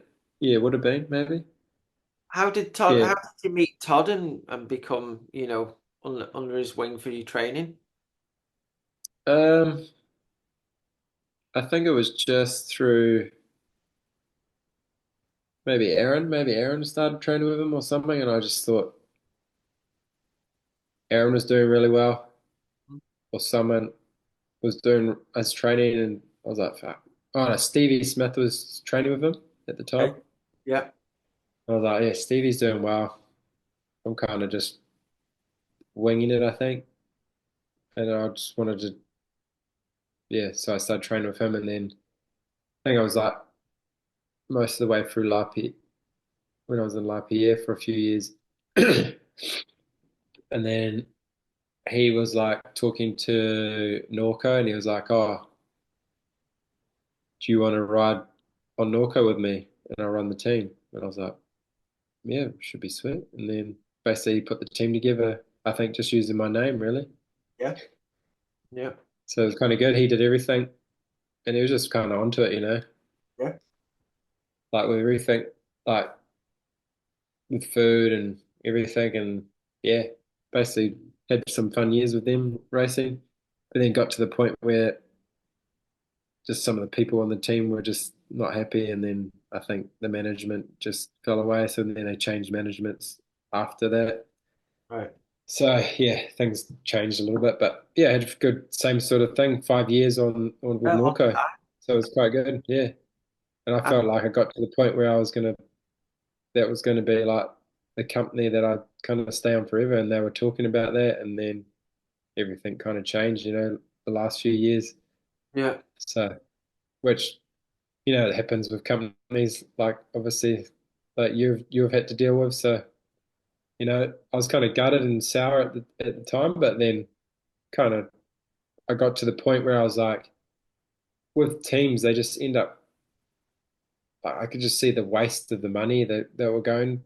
I was kind of going to either run the team myself and try and see what I could do, or just yeah do my own thing with the bike company. And then I obviously rode for Crestline yeah, last year and just did my own thing and kind of just did it hard mechanicking and everything and saved a lot of money doing it that way. But should have maybe had a mechanic because it was real hard. yeah. Like trying to do your own thing at the races, you're pretty much just a privateer changing your tires. I just kind of hated it at the end of the season. Didn't really enjoy riding my bike. And then obviously coming into this last season, I rode a zeroed and What halfway I mean, through the season before. yeah. What happened? Obviously with the Norco, you had the 5 years at Norco. You had some great results on Norco. I guess you involved in developing the new bike. You went to the bigger wheels and the high pivot bike. How was Mm. that? How did that feel compared to the bike you were on before and the bikes that you'd been riding before? Oh, the bike was shit. Was it? Didn't feel good. I was dog. Yeah, I didn't. I should have really like rode it or tried it before. So I basically just stabbed myself in the eyes for a couple of years and had terrible results for it. Yeah, I think I got like a one podium, top five, yeah. or maybe a couple of podiums on that bad bike. I mean, And still then, super impressive. Most people, a lot of people don't ever get a World Cup podium, and you've had so many of them. It seems like that's not a good mm, result, but for you and the results that you've had in the past, yeah, it wasn't as good. yeah, it was just like, yeah, still finishing like in the top 10 in the overall some years, and then some one year is like worse, but just wasn't like what I was after. And then the bike was just, yeah, I got to the point where I was just like, fuck this thing. So I remember at Montsanan just taking the chain off, and the bike was insane. Yeah. Yeah. And And I what? remember Sam Hill was on the side of the track in Montsanan, and he come down and he said, fuck, mate. Looked like your old self there. And I was like, yeah, I felt way better. But I was just hanging off of it because you had to go so fast with the chain off, and I just felt like it rode so good with the chain off. And But then why when you did put the chain you back on, the pedal kickback that you got from the bike, they've just made it like a rigid. really? So then in that off season, I made like an idler Yeah. and then pretty much engineered my own bike. And then that's when they started to design the high pivot thing. Okay. And then the bikes got better. And then that first year, I think I won qualifying maybe. Hmm. And when we started on the 29, was it the full 29 prototype we had? No, I think I won qualifying or some in Croatia. Yeah. I won this. No, I won the time training, and I was like, "Fuck, man, this bike's sick." We did heaps of testing and stuff in San Remo, and I felt real sick on the bike. Yeah. and it was so good because that track kind of is like what I ride here, like roughy, rocky, kind of sketchy, slippery dirt and stuff. Mhm. And I was just feeling real good, and that we tested heaps and on that same sort of stuff. So I just felt so good, and I think I ended up maybe fourth in the race. Yeah, yeah, I think Aaron won, and yeah, I think I was fourth or third or something. I can't remember. yeah, yeah. But I just remember that was sick, getting back on the podium and feeling good again. I was like, oh, this is gonna be a sick season. Right. And then went into the next race in Fort William. Did I think I was like top five in the qualifying, so I was like, oh, man, I'm gonna be on the podium again. And then rode feeling good, and then snapped the axle on the rear end and bloody over the bars and off the side track, hit the walk down in my race run. So I was like, fuck. And then I think the rest of the season I kind of struggled. I got a few more top tens and then still finished in the top 10 in the overall. But Yeah, yeah, it was just like a bit of a struggle after like doing really well and then kind of going back down to again. And then I think where the bike was really good on the small stuff, but then when the track, the link couldn't keep up, it would just blow through all the travel. So that's why I think it was really good in that Croatia track because it was really light and there was no big, not really big hits. So it was just like you needed the bike to be soft and right. tracking on that little stuff. Yeah, So yeah, it was the same. Like even like Brooke did well there until he went over the bars and broke his collarbone. I think yeah. he was on that shitty ass. What was he on Mondraker then? No, I think he was on that shitty GT still. Yeah, yeah, I think so. And it just beat him up everywhere. So Yeah, I think he did. Yeah, he was like just behind me and qualifying, so we were doing real well. So and then he ate shit in the race. yeah. Broke his collarbone. I was like, yeah, when the bike setup isn't good, you can't really push in your race runs. And then I think I just kind of struggled that year with the rest of that kind of setup. And then I think that the year after that, they we were trying to change things again, and we got the bike better again, and then had some good results. And then basically, yeah, just keep developing the bike with them Yeah, most years, and yeah, got it to a point where like it was cool. Like they're working real hard. I think it was going to be sick working for them. Like I was kind of enjoying the development role like more, yeah. and then they just decided to fire everyone pretty What much. made them just cut backs or what? Yeah, they just I don't know. They were just like going to stop the team and everything. And at the time, I think I was just going to do my own thing with the team, like still Yeah, ride for Norco. So I was thinking, oh, because the team was going to fold, yeah, and then I was just going to do my own thing with Norco, and then they were like, oh no, we're changing it. We're still going to keep the team. And I was like, oh, okay, I'm going to leave now because I'm scared you guys are just going to yeah. bloody fire me in the last any minute. So I left Right, because I okay. was like, well, I don't want to be halfway through the season, then just cut, Yeah, yeah, or something stupid like that, and then got no money coming in for my family. yeah, So yeah. I was like, I'll just shop around and then talk to these guys at Crestline, and they were sick dudes. So it was just awesome. I was Yeah. pretty stoked with that. Tell us a bit about that. How did you meet them guys? And because that was quite a unheard of bike brand, I guess, at the time. Mm. Yeah, basically didn't know anything about them. Bernard just knew the guys, Bernard Kerr, and he put me in contact. And basically, thanks to him, man, like got my contract and it was sick. Lucky for that. Lucky for me, it kind of yeah saved my year last year or Yeah, the year before. I mean, yeah. or last year. Yeah, we're still on this year. Sorry. And But yeah, so still got to race my bike and have some fun and just travel around the world with my family. yeah, Like did it a bit more different instead of being on a factory team. I was just got to the point where I was like, yeah, like sick of not knowing like if the team's gonna do whatever or whatever. So I just did it myself. yeah, Just wanted to see what it was like and just kind of went back to the basics. Just had fun riding my bike and but struggled, because it's hard doing everything yourself at the races and kind of yeah, stressed out, like trying to change tires and blowing yourself out. And then it was so hard last year with like trying to make the semis qualify and then yeah. fix my bike and then just making time or I'd crash in the last practice run and just bike was pretty much screwed and then try and Fix it. scrap up for the semis or something. And then I was like, this is crap. And then I was like, pretty average season. So Yeah, but like you say, I mean that the way it's gone now, with how professional the teams are and how many staff teams have, and I did a podcast with Benoit a few episodes ago, and he I was asking him because obviously his team has come to an end this year. If you were Mm, putting together a World Cup race team now, what do you think you need for the team to be able to win? And the amount of people that he said that he thinks you need is yeah, incredible.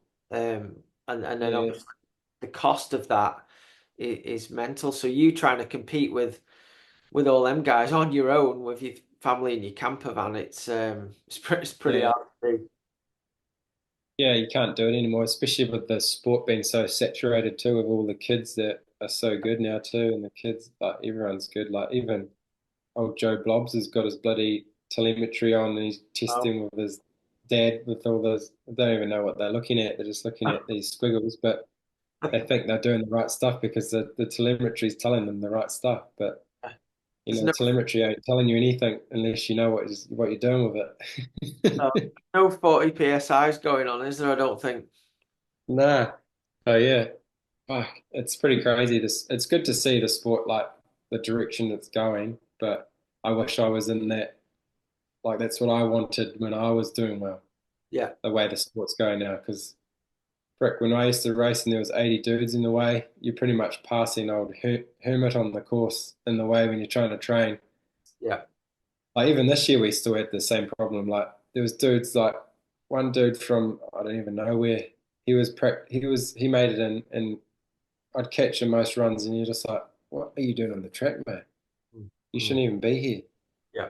Like it's just dangerous. And then my teammate, freaking Taylor, he'd always because he had the same amount of points as him because they had no points, but he'd done well, and he was always behind him in qualifying. Right. So he'd catch him every time, and you'd just be screaming at him. One time he missed out on the semis by like nothing because of him. Because of it. Yeah, I get that. I mean, if I was racing World Cups and I was getting overtaken or caught up, I think I would just naturally not want to do it. But the sport's at the level now. It's not like that.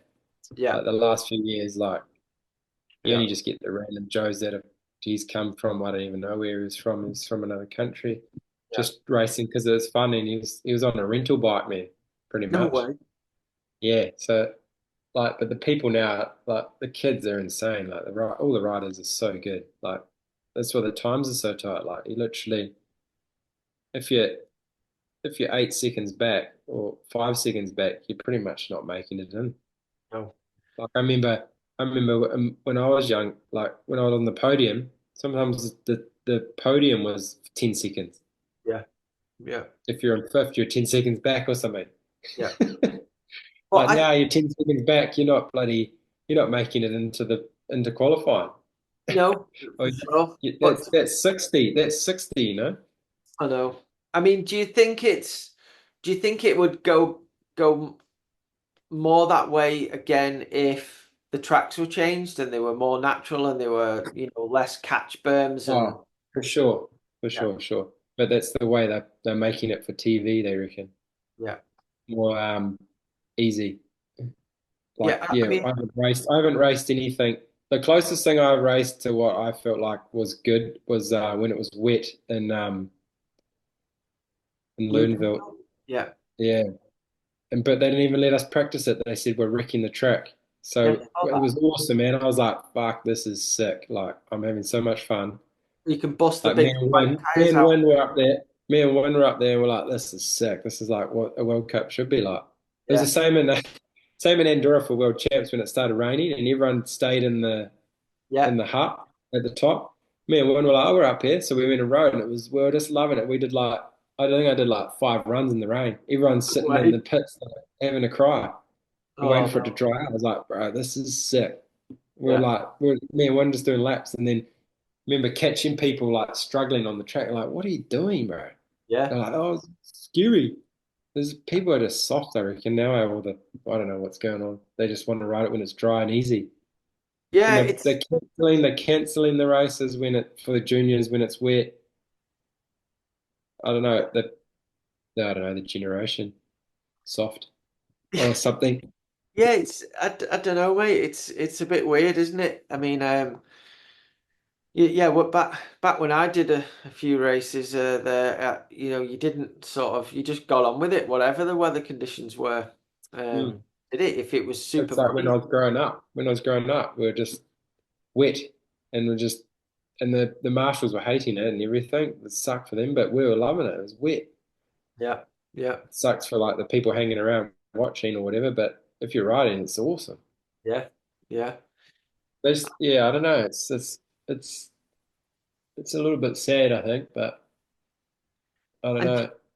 do you think the way I see it? I guess the things that I hear, they've come on with this. Um, Warner Brothers TV production company that's going to make the sport all, big, mainstream and great. Um, I I I don't think for me, I don't think just a Warner Brothers filming the Downhill World Cup is going to make it a mainstream sport. I think the only way of making it interesting and enjoyable to people that don't ride bikes is to do like a Netflix type documentary Mm. on the sport that Yeah, like the ones that I've yeah, watched, like the Formula One, the sprint, the one about the running athletics. I've got the Tour de France one. That yeah, those things have made me much more interested in all of those sports. yeah. I was the same. So Like I was never watched. I was never into Formula One, but I watched the um, Netflix, and I'm like, wow, this is sick. yeah, It'd be the because same thing because, and then you get the characters. Like it was kind of cool, like the Red Bull, how the Red Bull guys were doing it, like those. What was it, Ride to Survive or whatever they were yeah, calling it, definitely, their series. yeah, And but then, yeah, I think like no, in New Zealand, no one watches it. Like all my friends that used to watch the World Cups are like, oh, I don't know what you're doing now because they don't watch it anymore because we have to pay to watch it, and it's so hard to get it here in New Zealand, so they don't bother. yeah, Like if you can't just flick it on something when you want to race or watch it, they're not going to bother. You know, if it's hard to do it, you're not going to do it, and if you're not yeah, that, and you, I think if it's on like Eurosport, like they say it's supposed to be, you flick over the channel and you might say, oh, this is cool or whatever. But even like if, because at Montserrat I went up and watched, and like, because now there's less riders at the race, it's freaking boring. yeah, Like if you're there watching, I think if it's on TV, it's better because you've got like a constant yeah, feed. But if you're on the track, yeah, I think you're going to get less people coming to watch now because I missed out by nothing for the finals, which I was kind of gutted at this year. But I was off. I'll just go watch because I'm a fan, you know. yeah, So we just went down the course with all the boys, and we just had a bit of fun watching. And it got to the point where like, fuck, we're just standing in the woods doing nothing. There's no one coming, and then everyone came at once, and it was just all crazy. And then a big gap, and then you're yeah, waiting again. Like if that boring. whole big gap, you could have had like maybe another 20 riders in that gap just to fill it in. That time wasted, you know. But Yeah, and then people got more things to watch. But yeah, but it was cool. Like the amount of people in Montserrat was amazing. yeah, Like the whole way down the track, it was wow, just like a party, like yeah, insane. Then you got to the bottom and you just couldn't even move, yeah, which was pretty sick. yeah, But like being on the side of the track was like, yeah, for me, I was like, oh, that's why the sport needs. Well, they could have done it better for the spectators, like if you had like more screens halfway down the track or something, yeah, so you could see because if you're on the side of the track, it's quite boring, you know, because you only see like a person 1 second. That's it. You're like, oh, yeah. yeah, And if you could see like a screen somewhere, you'd be able to watch their whole run until they come in, and then you can cheer for them. But yeah, there's things like that could change, I think, as well. But yeah. I yeah, mean, who knows? that's why, even four cross that's sort of gone away now, and dual slalom. All that stuff's really exciting for the spectators because you can see the whole Mm, race. You see people battling. Um, mm, it's tight, close racing. Crankworks does it well, and that you always do well at. mm. And then what? So with the downhill World Cup and mountain bike, downhill in general, where do you see it all going? Obviously, now you've got the hardline events as well. What do you think of those compared to the World Cup? Oh, I think that I'm done with the World Cup stuff. Yeah, You'll never see me there again. that's a shame. I'm just That's a over it, real eh? shame. Like it got to the point where I'm going to a race and I'm doing over the whole weekend, I'll be like if I get 5 runs in, Rubbish, I like like riding my bike. yeah, And we end up it's a race to go and line up and you sit in the line for an hour to 2 hours, which will change now with less probably riders, but there'll probably still be the only the short practice or whatever. And I just just waiting around all week for just a couple of runs, and then if your bike's not set up, you don't really get to try it or whatever. You don't have time, and then it's just this is kind of crap. So yeah, and went to did the hardline stuff this year, and I was just it was insane. Ride all week with all your mates, do like social media stuff, and then you get heaps of footage and you get something out of it, and you're on TV, and it's good for your sponsors, and it's just a sick event. yeah, Get fed all week, you literally just fly in, and everyone does everything for you. It's like you go to a World Cup, they don't even want you there. They're like, you're a pain in the ass, go away. yeah, Really? That's yeah. what you feel like. Like they don't we're the show, literally the show, and you have to pay so much money and they don't want to help you out really. Yeah, it's So it's terrible. like a little bit of a pain. Yeah. They're killing it. I just hope they don't kill it like they've killed bloody Enduro. I know, because that was another thing I wanted to ask you about. Obviously, you've done a few enduros, but you've always kind of stuck with the downhill. With Mm. your natural, fitness and you're always in shape and stuff. Was that not something that you wanted to give a full go at? Yeah, I would have liked to. I was thinking about doing it like now, but the way it's going, it's no point. Yeah, Like it's dying. So I yeah. was going to do maybe some because I really like riding the e-bike. I did the e-bike ones because I You rode did for well. Crestline last year, Yeah, and I was like, if I gave it a proper go and had a mechanic and everything, because I just half-assed it and yeah, almost got on the podium like both times. I think I was fifth or something, so I just missed out. yeah, So I was like, oh, this would be cool, and I freaking loved just riding my bike, yeah, and that's what it is. And then the enduros, I had a few podiums, like seconds and like thirds and stuff and whatever, and I was thinking, yeah, I was definitely keen to do some more, but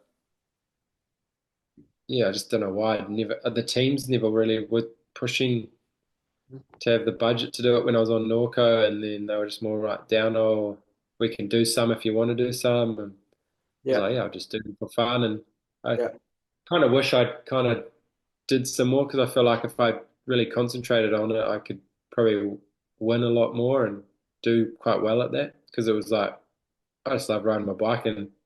But then they kind of changed it too. Like they made it easier. Like the ones I did one on the last year I was on Norco and I finished in the top 10 still, but it was just like an easy day. Like mm, they shuttled you. You yeah, only did like 1,000 meters of climbing. yeah, And I remember the first one the couple I did, it was like we did like 50 Ks in a day, yeah, pedaling in in Chile. yeah, And then Argentina was just, I remember just being reamed, like going yeah, back on the boat and you're just like, wow, I did something today. yeah, yeah, And you just smash food and have a beer and you're just like, oh, that was a sick day, like riding yeah, with everyone. yeah, And I did that one and I was just like, this was the same as Downhill. I did like a couple of laps and that was it. I was yeah, like, make it hard, you know? yeah, yeah. Yeah, it's a shame that they were kind of getting in a really good direction with the enduro. I thought, and then Oh, they were massive, eh? Like the crowds were coming in, like people would love watching it. It's yeah, the sport like everyone can do, but yeah, I guess then they change things and then Chris Yeah, Paul ruins it. it was a good partici participation sport. Like, loads of people like yourself, but aren't as good on the bike, that just love riding the bikes. Enduro was good Mm. for them. And then they could, come to those world events and watch you guys do what they're doing on a day-to-day basis. And that was growing the sport, wasn't it? And it was I think Yeah, helping with the bike sales and, the buzz yeah, on buying an enduro bike and stuff. yeah, and that made it like people would go and do. So they'd try and get points. So they'd do like Yeah. their regional events. So they would make those events really big. Like in New Zealand, would have like a really good enduro scene, and Yeah. I feel like it kind of killed out the downhill maybe a little bit for us here in New Zealand. Like all the kids were just getting trail bikes and not racing downhill anymore. It Yeah, kind of killed that. But then now I feel like our downhill scene here in Christchurch is getting pretty good. Like I raced in the weekend and it was quite a few kids. It was sick. yeah, Like yeah. I had way more fun. I had way more fun racing that race and all the whole season racing World Cups. That's Uh, sad. this year. Like Yeah, it was just sick because I did 10 runs in a day and it was one day event yeah, and what got like 5 practice runs in before like yeah. even going for seeding. And then we did a couple of laps after. I was like, man, this was sick. And rode with the boys and had fun. And I was like, this is what you want to do. Like not freaking 5 runs in over the whole weekend. I know. And then every run's stressful. Like you know, I Oh, yeah. I remember when I first did some World Cups and speaking to Sam Hill about it, like when he was first doing it. The first day you could kind of chill, couldn't you? Go up with your mates and do Oh, something, yeah. and go and have lunch, chill out, Yeah. talk about it, no stress. And then it got more serious the next day and then the race day. But the first day was super fun, wasn't it? Yeah. Because you'd have like a few hours. So you just like do some testing or whatever. You could try things and Yeah, relax. The 2 hour time limit is just too short. yeah, And you always like, oh, break something. Oh man, got to walk down or whatever. And then you've done some days you do like one practice run or two in the morning, yeah. and then half the times I'd cut the next session short or whatever. So yeah, I did an IXS this year, and I think I did like 10 laps in one like just in one practice session. I was just saying, wow, I'm just gonna ride my bike. This is sick, Yeah. and it was so good. And, And and there was like hundreds and hundreds of people in their practice, but we no, still managed to lap it out. brilliant. It worked fine. Do you But think yeah, I don't that's know. where do you think that's where it'll go at the moment until the World Cup figures itself out? Do you think people will support those IXS races and the maybe the Monster Cups in the US? And do you think that's the way it'll go? Because I hope it doesn't kill the vibe for the younger kids coming through that are, when you were starting and you were doing Mm, well, then you had you had the drive to go and do World Cups and try and yeah, beat Sam Hill and whoever else. I hope that doesn't, get killed in the way they're doing it. yeah. I hope so. Like, I think like going to the accesses and stuff this year, like it's cool to see like the amount of kids that are doing it and like families and whatever. And that's what it felt like. It was like being at a family event. Like we literally parked up and all the people were camping and it was sick and everyone was having a good time and racing and Yeah. kind of felt like what the World Cup used to be like, but that yeah, they're obviously changing it. They want it to look more professional, whatever, and they don't want us gypsies there, you know.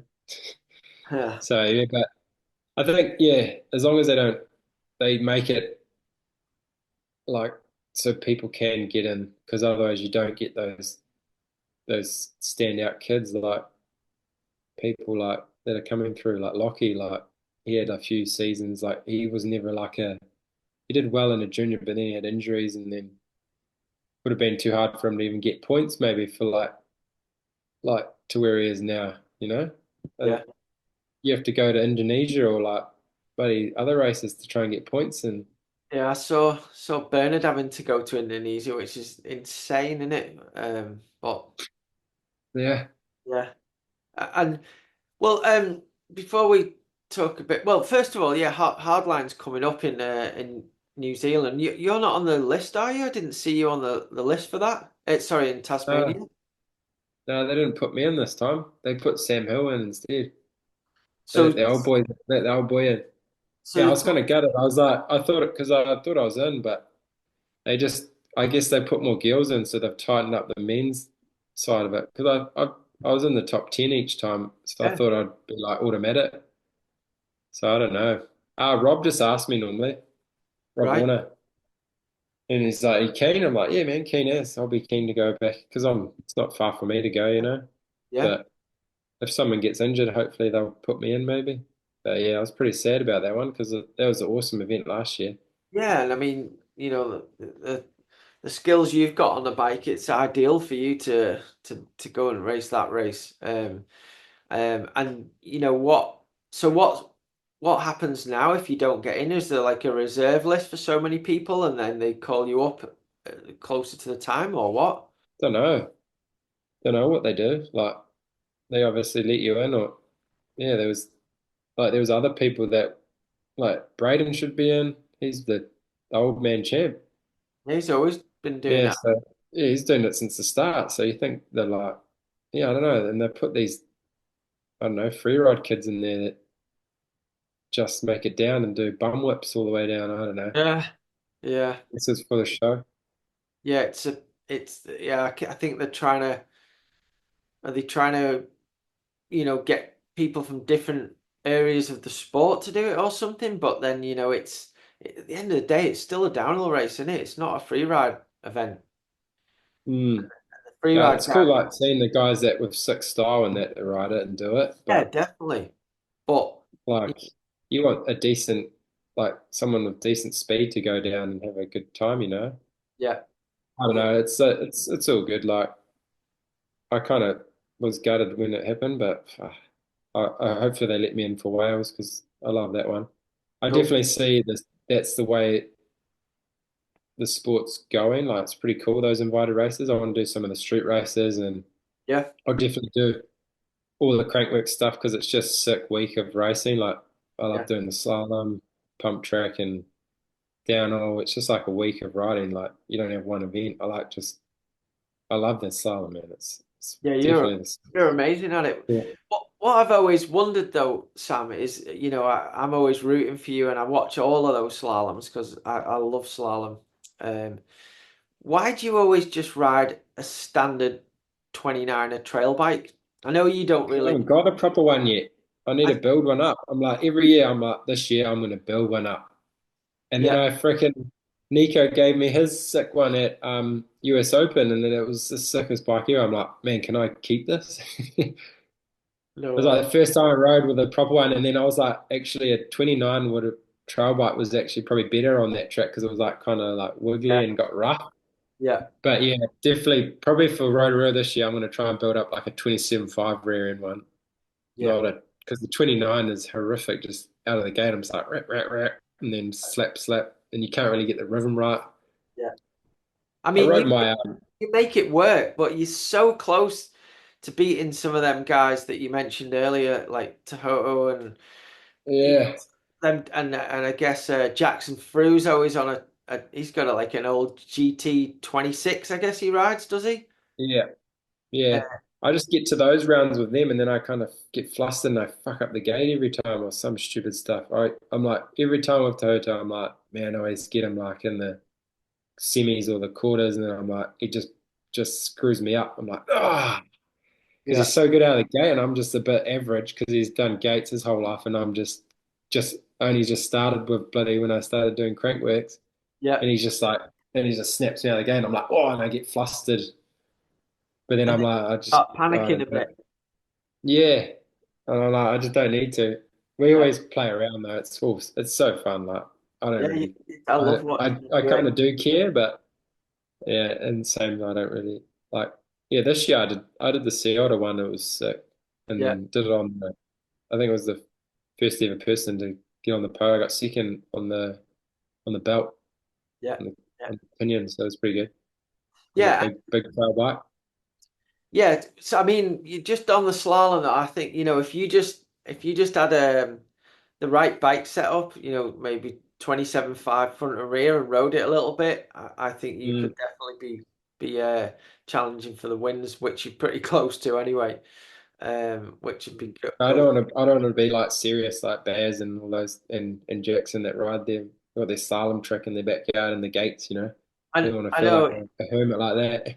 I I just know, like riding because it's the trail bike that I ride all the time. So I'm just it's just good having the downhill cassette, the 6 speed, so yeah, you can actually get a good gate out of it, so you're not smashing a million gears out of the start. yeah. But I mean, it's so, I used to, I used to be okay out the start because I did BMX as a kid, but I wasn't, I've always been on flat pedals and stuff. But I went and did a race this summer at the Malverns, just in the old boys class. I had a BMX gate and I was just on my 29er trail bike, but man, I could not get that thing to move out the start. I think that Mm, like the big wheels are just so hard to get going. yeah. They're good once you get going, but no, just one thing you mentioned there where some of them guys have got specialist bikes. I mean, there's one way of looking at it that they're just trying to, trying to win the event, but I do feel like in it, especially the way the sport is at the moment, it would be better if like each discipline you had to ride like a current trail bike so that your sponsors could promote you doing those events and sell those bikes from it. For instance, the bike that Jackson Fru's riding, nobody even sells or makes that bike anymore. It's kind of so it No, wouldn't be that's really. what like this year I was trying to look for because I used to have a sick as Yeti, the four cross, Yeah, like the full suspension one. And I was trying to find one like because I was like that thing was sick. I had a large like a longer frame one. I yeah, was like, man, it would have been the meanest bike, 26 inch, and then you just put a 27.5 on the front or something. It would be mean. yeah, yeah, yeah, But then sometimes that the trail, like some of the tracks, they don't really make it that good. Like the Rotorua one's always good, like for rhythm and that, like you need a smaller bike. But then some tracks they just make it good for the trail bike. Like Whistler's kind of all right on the big bike because it's so fast, yeah, and I did well on that on the bigger bike there. But you know, yeah, it's definitely cool. I love that stuff because it's head to head and it's fun and yeah, it's like the most nervous I get all year because you're just like every lap is just 110%, yeah, balls to the yeah. wall, and you just keep getting faster and faster, and then it's just pretty cool, man. Yeah, no, I love It's it. I love definitely cool that Crankworks are still doing it and they put on like televise it still so people can watch it. And yeah, it's definitely cool for me. I like what the Crankworks guys are doing is awesome. it is. And do you think, with the way the World Cup's going in one direction, do you think making a much smaller entry and stuff in Mm. the amount of riders that's going to be able to do it, do you think that for other athletes that decide to do crankworks and hardline and maybe IXS, do you think there's going to be scope for being able to earn a salary to ride your bike without doing World Cups? Well, there is now still. If you're good at the social media stuff, there is now. Like Do you you think? probably have maybe more of a following probably from doing those events than the World Cup stuff. Mhm. So Like if the there'd be like the poking in guys at like the top 10 maybe at the World Cup, but then there'd be the guys that are trying to scrape in maybe at the other end of the racing and that probably don't even make money. They just yeah, because they're getting a ride, they're like, oh yeah, I want to do World Cups, and then there'd be probably more money at the top end, hopefully for the yeah, top guys, which yeah, you'd think that it should happen, but yeah, then you'd be like, it'd be more like I guess motocross, yeah, like the supercross guys, like the top 10, 5 guys, they get good money, and then down you're pretty much paying to get yeah, on, yeah, and that's only 20 to 30 guys. yeah, yeah. But then And it's spread out around the world. You've got different world championships. You got the MX as well. You got the world championships and whatever. But yeah, like in America, you got those guys that struggle to even like they're in a main event, but they don't even get money. yeah, yeah, So yeah, it'd be the same sort of thing, I think. yeah.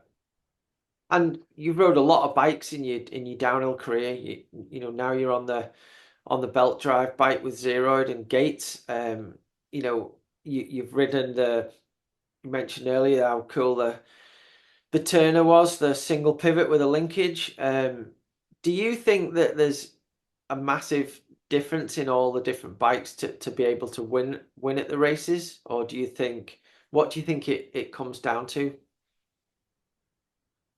We're winning now. Yeah, do you think you need a super, you know, for instance, like, the common cell bike, it's got lots of different linkages, loads of different parts Mm. going into that bike. There's a lot of work gone into it. Do you think it's doable to win now with like a modern geometry single pivot linkage bike like your Turner was? I think so. Like if you set it up right, the right geometry and everything, I think like even if you turned up with like Nico Villiers' old thing, the whatever the proceeds or whatever An the e-process. beam beer process thing, it was insane. I think it's kind of the same as what like Loic and that are on now. Maybe Yeah, it's like that big thing with the link in there. You know, yeah, so there's like you can any it's just like and then obviously suspension setup and whatever. You know, you could have probably the best bike out there, yeah, but it's just having that support and like testing or whatever and being that good rider and yeah. trusting yourself, People you know, around like you and there's stuff. yeah, and there's you see them, the guys like some guys like random Italians do well, and then Yeah, but then it's going to be harder for them to try and get in there, yeah, yeah, yeah, which is a bit definitely. of a shame, but yeah, I Yeah, think it'd be cool to like pull out some of my old bikes and just try them and just see what like. I think my LaPierre, like if I rode that now, the last one I had, I think that would be still sick as 27.5 yeah, running back. Like all the bikes, I think most of the time we've been like one of the first to like change the wheel sizes on all the bikes we had. Like 29 Norco, we went pretty early. yeah, LaPierre, we were on 27.5. We were like the Jack cut out the fork from yeah, 26. So at World Championships in South Africa, I was gutted about that one because fucking Jared just beat me by so I would have got third. Otherwise, I got fourth. yeah, He was on a trail bike. yeah, So yeah, we were the first ones there. We're like 27.5. So the wheels rolled faster. And most people were on 26 then. yeah, So that was sick having that, like being, yeah, trying new stuff, new wheel sizes. The wheel sizes were pretty crazy for me, like changing them. I'd always felt like they were quite good. yeah, But then, like, good for like that kind of style. The tracks were going easier, you know. But yeah, then the old 26-inch would just rip a turn, eh? You yeah, couldn't yeah, couldn't beat that thing ripping a turn with flat pedals on. The old Yeti. You could yeah, just I felt like I'd never lose traction. Like you watch a video of me when I was riding that thing, I could just rip into turns and just rip, rip. It was like yeah, when you cutty right and you jump bike with the good angles, you know. yeah, yeah, But then the tracks just change now, so you don't really need that. You just need a raked out bike yeah, that can pump and fast and hold speed in a straight line and yeah. good control. Yeah, it's changed definitely. And do you think Mm, so? Obviously, growing up, you discussed, what you and Win and all the boys were doing. Now, I think, then you've got another new generation again, like, Jackson Goldstone and Asa Vermette and that, and these juniors coming through. They've got a lot more access to do downhill runs, haven't they? In the summer season. If you live mm. live in Whistler or somewhere like that, you can get so many hours of downhill time on your bike. Um, do you think that, all the different, shuttle services, bike parks and stuff, do you think that's gonna, keep progressing the sport and the young people coming through where they're gonna get faster and faster? Yes and no, I think. Like you, kids can be lazy too, like getting that shuttle service. Yeah, Like I see some of the kids like here in the bike park where I live, they just do laps and just row about the social media and on their phone and whatever, who's got the nicest bike and then yeah, stop in on the track and don't even do a full run. Like I remember when we did shuttles, it was only once in a weekend, every second weekend, and every run I did was just like a race run. Didn't row about anything else, just want to get back down So I'd be the first, so I could be the first one back on the shuttle, so I don't have to wait because sometimes you'd miss out. Yeah. So I'd try and get that. So I'd just be smashing and sprinting back up and just doing that. Yeah. But then, yeah, like you've got like Jackson's pretty much been riding as long as I have, and he's been he's been riding since he was like 3. You know, I remember seeing him my first year at Whistler, like, and he was already riding like on his little balance bike, running off the cliff and just breaking his nuts, and then Yeah. straight on the seat. You know, Yeah. Yeah. so I was like, yeah, he's been a protege for like yeah, his whole life. Yeah. I So know it's crazy, really. it was Um, crazy to think, like, because I never thought he was going to be a good racer because he wasn't that great as a younger kid. Like, he'd do crankworks and he was pretty average. yeah. I thought he was just going to be a free rider, and then he just like when he came the first year, just insane. Yeah. Just Same. that, I just thought the standing same. up style. He doesn't even get have to just in the legs. Just Yeah. Yeah.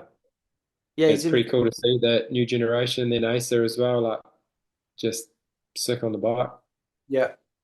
So. So what's the plans for next year for you? Are you staying with Zeroid, and you've just mentioned you're probably not going to do the World Cups? Is it going to be, all the crank works, and are you still going to come to Europe and stuff? Yeah, yeah. I've still got my motorhome over there, so I'll do the same. Just travel around. I'm trying to do maybe some more video projects. I kind of like this year I went to Les do Alp and I was like just riding the bike park for fun and I just rode everything in the bike park and I was like, oh, this is sick. Yeah. And I was like, had a thought of like maybe doing some like filming with like a person from each bike park and then just doing like a little video series like that. Yeah. So I'm pushing that with some of the sponsors. Like SR Sunto are pretty keen to do that with Oh, some of the cool. bike parks they sponsor. So I might do that. Yeah. Just do some, just riding, have some fun on my bike. I feel like I've been racing for 20 years and haven't, you go to, when you do a World Cup, you only go and just sit around and wait for the weekend and then it's kind of boring, you know, and you don't get to ride the place that you went to. Yeah. That's why I like the Enduro because you'd actually like, or the e-bike ones because you'd go bike around, you'd see the whole area, you know? Yeah. Yeah. So that's why I like that. Hmm. But then the last few years, I'm not really bothered with if I get tired legs, if I go riding, so I'd just go ride heaps anyway in the Yeah. week and just go Yeah. and check it out anyway, and just go with the kids. Or I'd take my boy on the shotgun, or my daughter would go for a big mission on the e-bike and have a look around and just Brilliant. enjoy life a little bit more at the races instead of being so, I have to put my legs up and whatever, you know. Yeah. Yeah.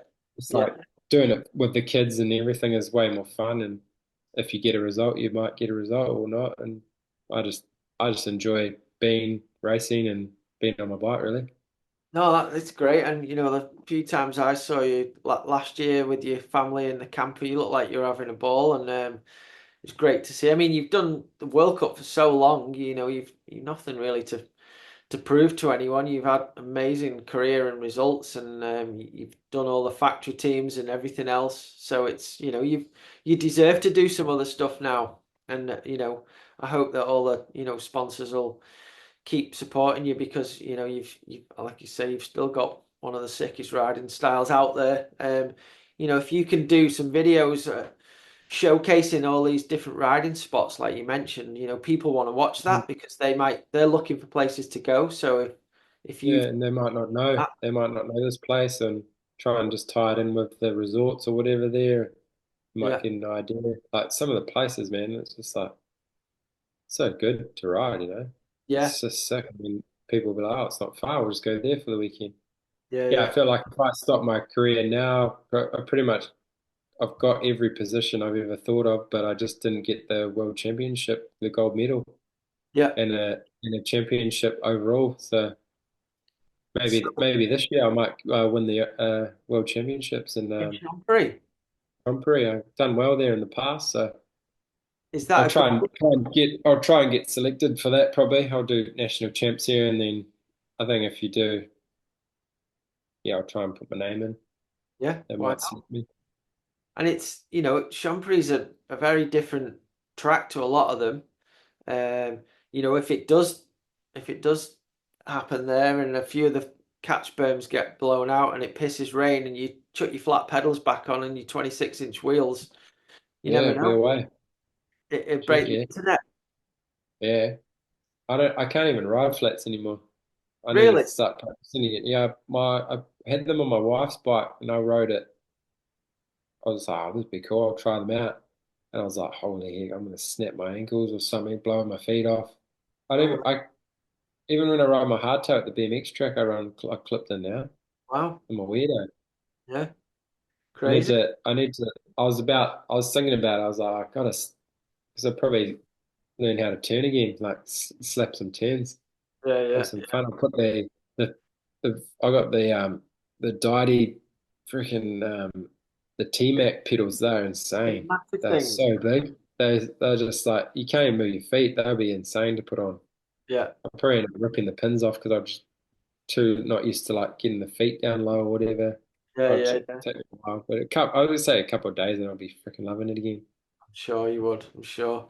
And so, just tell us quickly about the Zeroid and the pinion, how that rides compared to a traditional bike with a mech and a chain, and what do you see? Do you see somebody, whether it's being yourself or somebody else, winning that 100 grand prize they've put up for the first? Is it the first World Cup win? Yeah, it's the World Cup win, and it's if it's a male or female. Okay.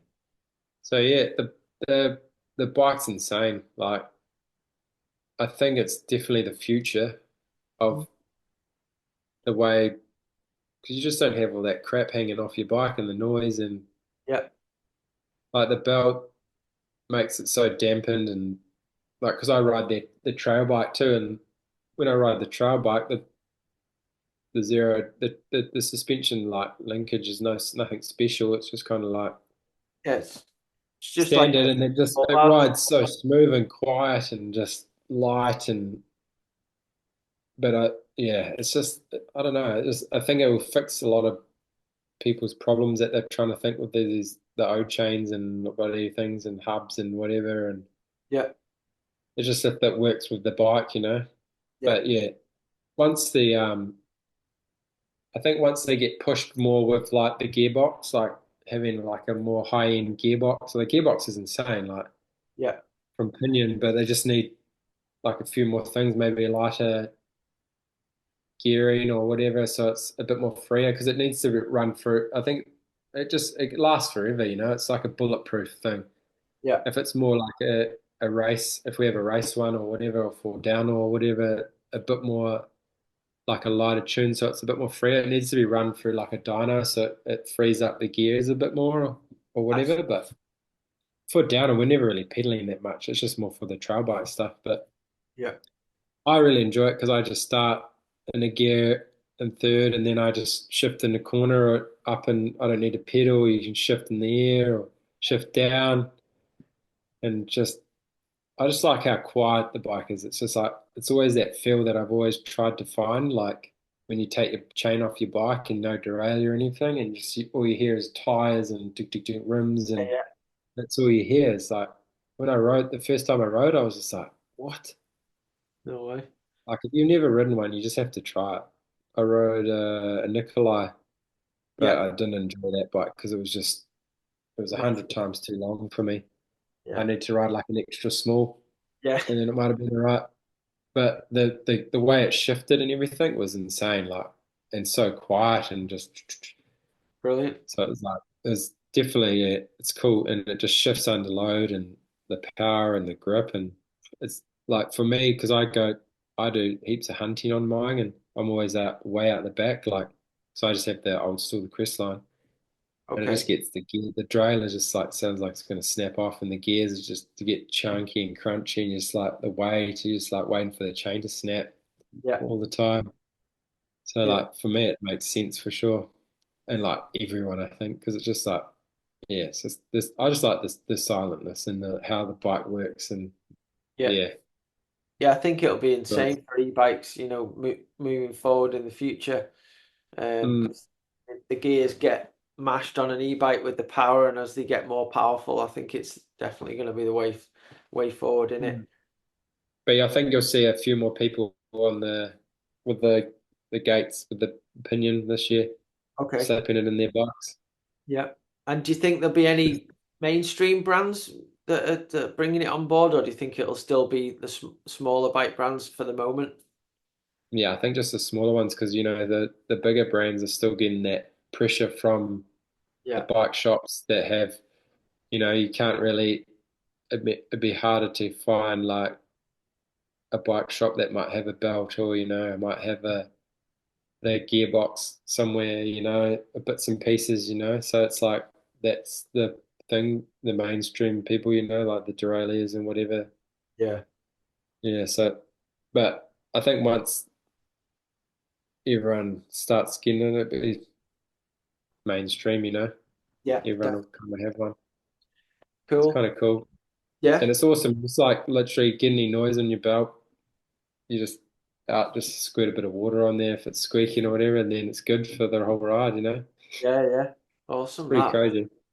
definitely cool. Well, I'll just ask a couple of random questions if you don't mind. I've kept you on here a long time now, and it's been awesome. But um, first of all, I'd like to say, out of all the different, people that you've rode with and your teammates and stuff, who have you learnt the most off, and who has been the most fun to be a teammate with and hang out with? I know it's a hard question. It's everyone really, yeah. Yeah, Like from Philip Polk to like Justin Leoff, like those are like the main ones at the start of my career because I learned so much from them because I was just like a kid that just rode his bike and didn't really care about anything else. I was just like Justin kind of turned me into more of like like training professional and like how to set up your bike and all that stuff and how to kind of look after yourself a bit more. yeah, So yeah, those guys, and then obviously Loic being and just being him, being such a good kid and like how he'd like could just like do things on the track and like think about things and just be a sponge off him, really. Yeah, yeah, yeah, just everyone really. yeah, yeah. I've had heaps of teammates, eh? Yeah, you have, yeah, Joe Smith, good people, just different riding styles you learn off them, and yeah, even the young kids, like you learn so much. It's just everyone loves the riding the bike, and yeah. It's great. it's the cool thing at the end of the day. You're just riding with your mates at the end of the day, and if you get a result, it's cool. But if you don't, it's also cool too. Who cares? Yeah, yeah. And then obviously, and then so next year World Cup, and who's your predictions to be top three in the World Cup next year? Obviously, you're going to win the Worlds in Champre, so we've got that covered. Mm, yeah, But easy. World Cup, who would you say? Yeah, it could be hard, eh? Like if Lockie sorts out his stuff and does some training and stuff and gets stuff, I think the way he's going on the team he's going to be on this year, I think he's going to be pretty good. Yeah, Gets his head sorted out and like I think he'll be real good with some like actual testing and stuff and like getting that stuff sorted. And yeah, he's got some pretty insane bike skills. And then yeah, there's always the same people like Loic. He's getting older, but still sick on the bike. yeah, Um, Jackson, Goldstones for sure, because he's just like he's been away this whole season, so he'll be hungry. yeah, He doesn't kill himself again at Tasmania, which is yeah, crazy that they let him go again. But he's so young, he doesn't care. He just likes having fun on the bike, which is cool. yeah, And then the Emerito is just a power machine. So there's a few guys, there's a lot of guys. But even like look at Troy, he's the yeah. old dog now, He's coming but he to can still do coming to well. form again. Yeah, So yeah, he's yeah, like won the last one. And then he's a dad now, so he's got to find a bit more money for the family. It might just push him a bit harder. yeah, yeah. Do you think that can go? Do you think that can go either way? Do you think that can motivate you more? And then do you think it can also make you take any less risks at all, do you think? Maybe, yeah, probably. I feel like it didn't change my when I had kids. Yeah, Didn't change me at all, but I do more now. I try and I feel like it changes for you being more concentrated on your sport. You want to spend more time with your family. You Mm-hmm. don't want to be, say, you're going training or something, you'll be like, oh, maybe I'll just go a bit shorter so that I can hang out with my kids more instead Yeah, of riding all day and spending the time. And then that might change things in the end for Troy or other guys, like probably Sam too. He would have seen that, like, yeah, 'cause you're quite selfish as a yeah, racer. You think about yourself, but then you don't. I'd rather be like I'm at the point now. I'm like I'd rather do more with my kids or try yeah, and help them out, or maybe if they want to go riding, go ride with them instead, or not me, you know. yeah, yeah, yeah, So yeah. you would have been the same too. Like you got to go travel around, and then you miss your kids, and you don't see them, and it's hard, you know. Definitely. Yeah, it's yeah, you still because you've traveled and you've done it all, you still want to do that, but when you've been away like a week, you kind of wanting to go back and see your kids rather than back in when you had no one to look after. I wasn't bothered about going home. Yeah, you just go and you just start like when I didn't have kids, or I'll just go ride all day then, or Yeah, go do something else. But now you're like, oh, got to find that time when maybe they're going to sleep, or yeah, yeah, you know, think yeah, about them a bit more. So yeah, it's crazy, how things change so quickly and yeah. how fast it goes too. Like my daughter's already 5, and I feel like That's mental. she I was can't just believe born. that. Mm. Yeah, Yeah, that is crazy. I didn't. It doesn't seem only a couple of years ago when I she was first born and I saw you with her. It was yeah, that's mad. Um. Okay, and then so obviously hardline. If you don't get to go to that in Tasmania, who do you think's the sort of hot tip to win that this year? probably Jackson. Yeah, Yeah, he'll rip them a new one for sure. Probably by a lot. yeah. Ronan probably will be close, but and then anyone else, I don't think anyone else will be close to them. What? How do Maybe you think Sam, it'll? maybe Sam will does a bit of training, flat pedals, throw over a few old school whips down there. He'll Yeah. be ripping it. Make Nice dusty corners down the bottom for him. He'll be loving it. Make sure you drop him a message and remind him to do the training, maybe. Nah, he doesn't. He'll probably ride lots of motor with the kids. Yeah, yeah. And how do you think like obviously Jackson's come in and done well at it straight away. In the past I think Hardline's kind of favored the guys that have done it, a few years and learnt it. Um how do you think it'll be for, the likes of Acer who's, still a junior? How do you think he'll go at it?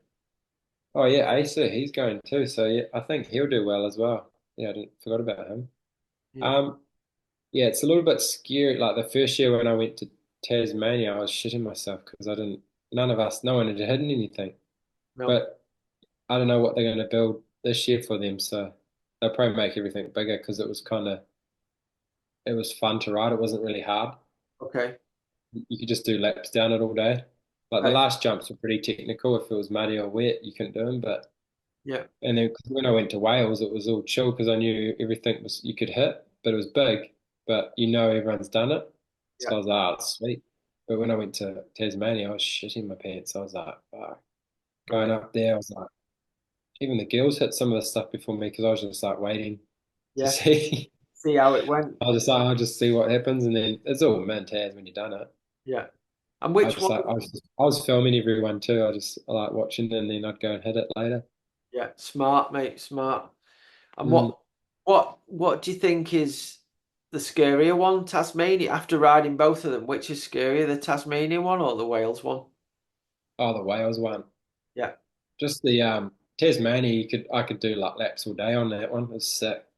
yeah, I was just loving doing full laps on that one. It's nothing really scary on it. Just the road gap, you're just sprinting into it, and you just like feel like you're flying forever. right, It's like jumping off a cliff. You know, when you jump off a cliff into water, it's like it's the same like sort of that. feeling. I was like, oh, and then you're like, and it's all sweet. And it's just the wind, like that's scary. Yeah. And then yeah, the Wales one was pretty gnarly. Like the I wish they left the big gap in because that looked fine when they fixed it. The big Because gap the over big the one that ravine. old mate died on, but Yeah. they taken it out because they couldn't get the netting in there, Yeah. which is understandable. Yeah. Because that looked safer. That felt safer for me than that step down out of the corner. Because every lap on that thing, I just feel like my bike was going to snap in half. It's like going off a two-story building to flat every lap, and you can't judge your speed. So sometimes you're going fast, so you go too fast, and then you just start tank slapping down into the corner. And Oh, if you it's mean, wet, you can't slow down, yeah. and Yeah. then that's just like all you think about is at the top. You're like, fuck that corner, and you're like, oh, yeah, oh, yeah, and then your butthole releases a little bit, and then you go into that bit, and then you hit the 90s, and then you're like, oh, you just look for the wind thing because it's always so windy there. So you're like looking at the 90s, the windsock, and then sometimes you're like, oh, bro, just pull off, Holy shit. and then you hit the road gap thing there, and I just keep couldn't really judge my speed right. So sometimes I'd go too fast and go deep, and then sometimes I'd case it, and I Really? just couldn't even What get the figure that out. Yeah, big the road? big road gap. Oh, Yeah, because it's like you feel like you can't see anything, and you think you're going yeah. really fast, but you're not. And then Yeah. you're like flying off that thing, and you're like fuck, and you're just into the trees, and then bruh. So No. like there was nothing like every lap you'd be like, oh, I'm gonna hit that You easy every lap. No, shit your you're just pants like every time. freaking yeah, you're like at the top, and you pretty much need to take a crap every run because you're so nervous. And because of the weather there, you don't know. Like some days we had to wait because it'd be too wet, Yeah. and then yeah, but it's sick. It's pretty cool. Like it was Cool. awesome this year how we got to like go on the Red Bull plane and fly through that area. It was insane. Yeah. It was just like pretty And cool. It's so, pretty cool to do those events like after doing like World Cups for so many years, like do stuff like that. It's pretty cool to yeah. go to invited races and feel like you're worth something instead of just Yeah. throwing Just yourself down looked the hill after. for like you know for working so hard for nothing really. But it's cool to get something out of it for those events for sure. Yeah, hopefully Warner Brothers will see that and listen to you guys and step that up because yeah, I agree. You should be treated like the superstars you are when you're at those events and like other sports. So we'll wait and see, I guess. Yeah, well, they just don't need to charge the guys so much too if they're the teams. No. I don't know what they're thinking.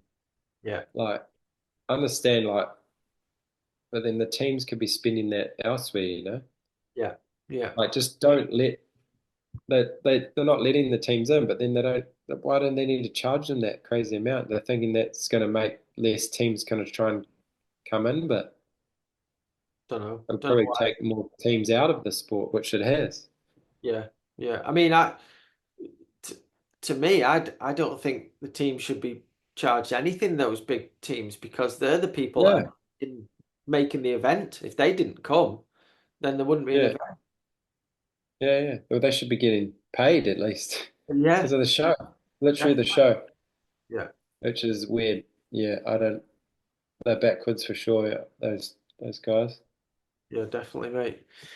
Cool. Well, thanks very much. It's been awesome talking to you. If anyone wants to, get involved with what you're doing, sponsor wise, and especially with that bike park thing you're talking about, which sounds super interesting to me, and I think it'd be really great for some brands. How's the best way for people to get in touch with you and follow what you're doing?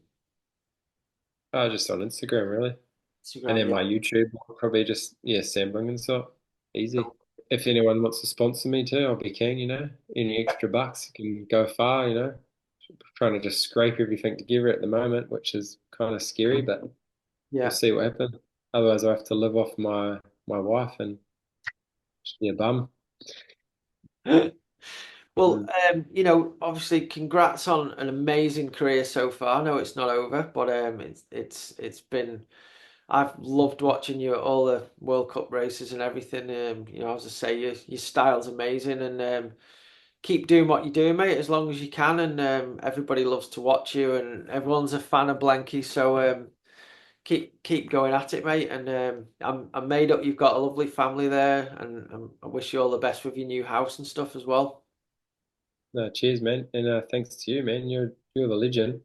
You're the Not one that's like always the happy guy in the pits and always keen for a yarn and whatever, and just loves riding the bike too, even at your age. You still that's like my goal to be like still riding with my kids when I'm oh, like, how you. old are you now? Almost 50. No. I'm 52, me now. Oh, jeez, you're still spring chicken, mate. You're still young as. Well, Yeah, that's why I wanted my kids like now. So when I'm 50, I can still go ripping. Like obviously, you're like the you perfect will. example. Like you're 50 and you still rip on a bike. You probably show me a thing or two. So it's sick. Not at all, but cheers for that. I try and keep going. I just love it, like you. I've always loved riding my bike, and Yeah, it's just gets me out there and just makes me happy, you know. yeah. The same as me. I'll probably be riding until I can't, and something doesn't work on my body. Or Yeah, thank God there's those e-bikes now. So yeah, I I pretty know. much ride that thing more now than anything else. Yeah, cool. Too Well, lazy. I'm definitely gonna go next time I go out ride. I'm definitely gonna go and do an ET just for you because that's what I call them. And I even Yeah, though I've got your gearbox now, don't stop doing them because we love it. yeah, yeah. That's sweet as, mate. Thank you. Cheers. Cool. Well, thanks so much, Sam. Really appreciate your time, and yeah, look forward to seeing what you're doing next. And good luck with everything, bud. No, all good, man. Cheers. Thank you. Well, I hope everyone enjoyed that podcast. I really enjoyed that one. Blanky's an absolute legend and such a good style on the bike.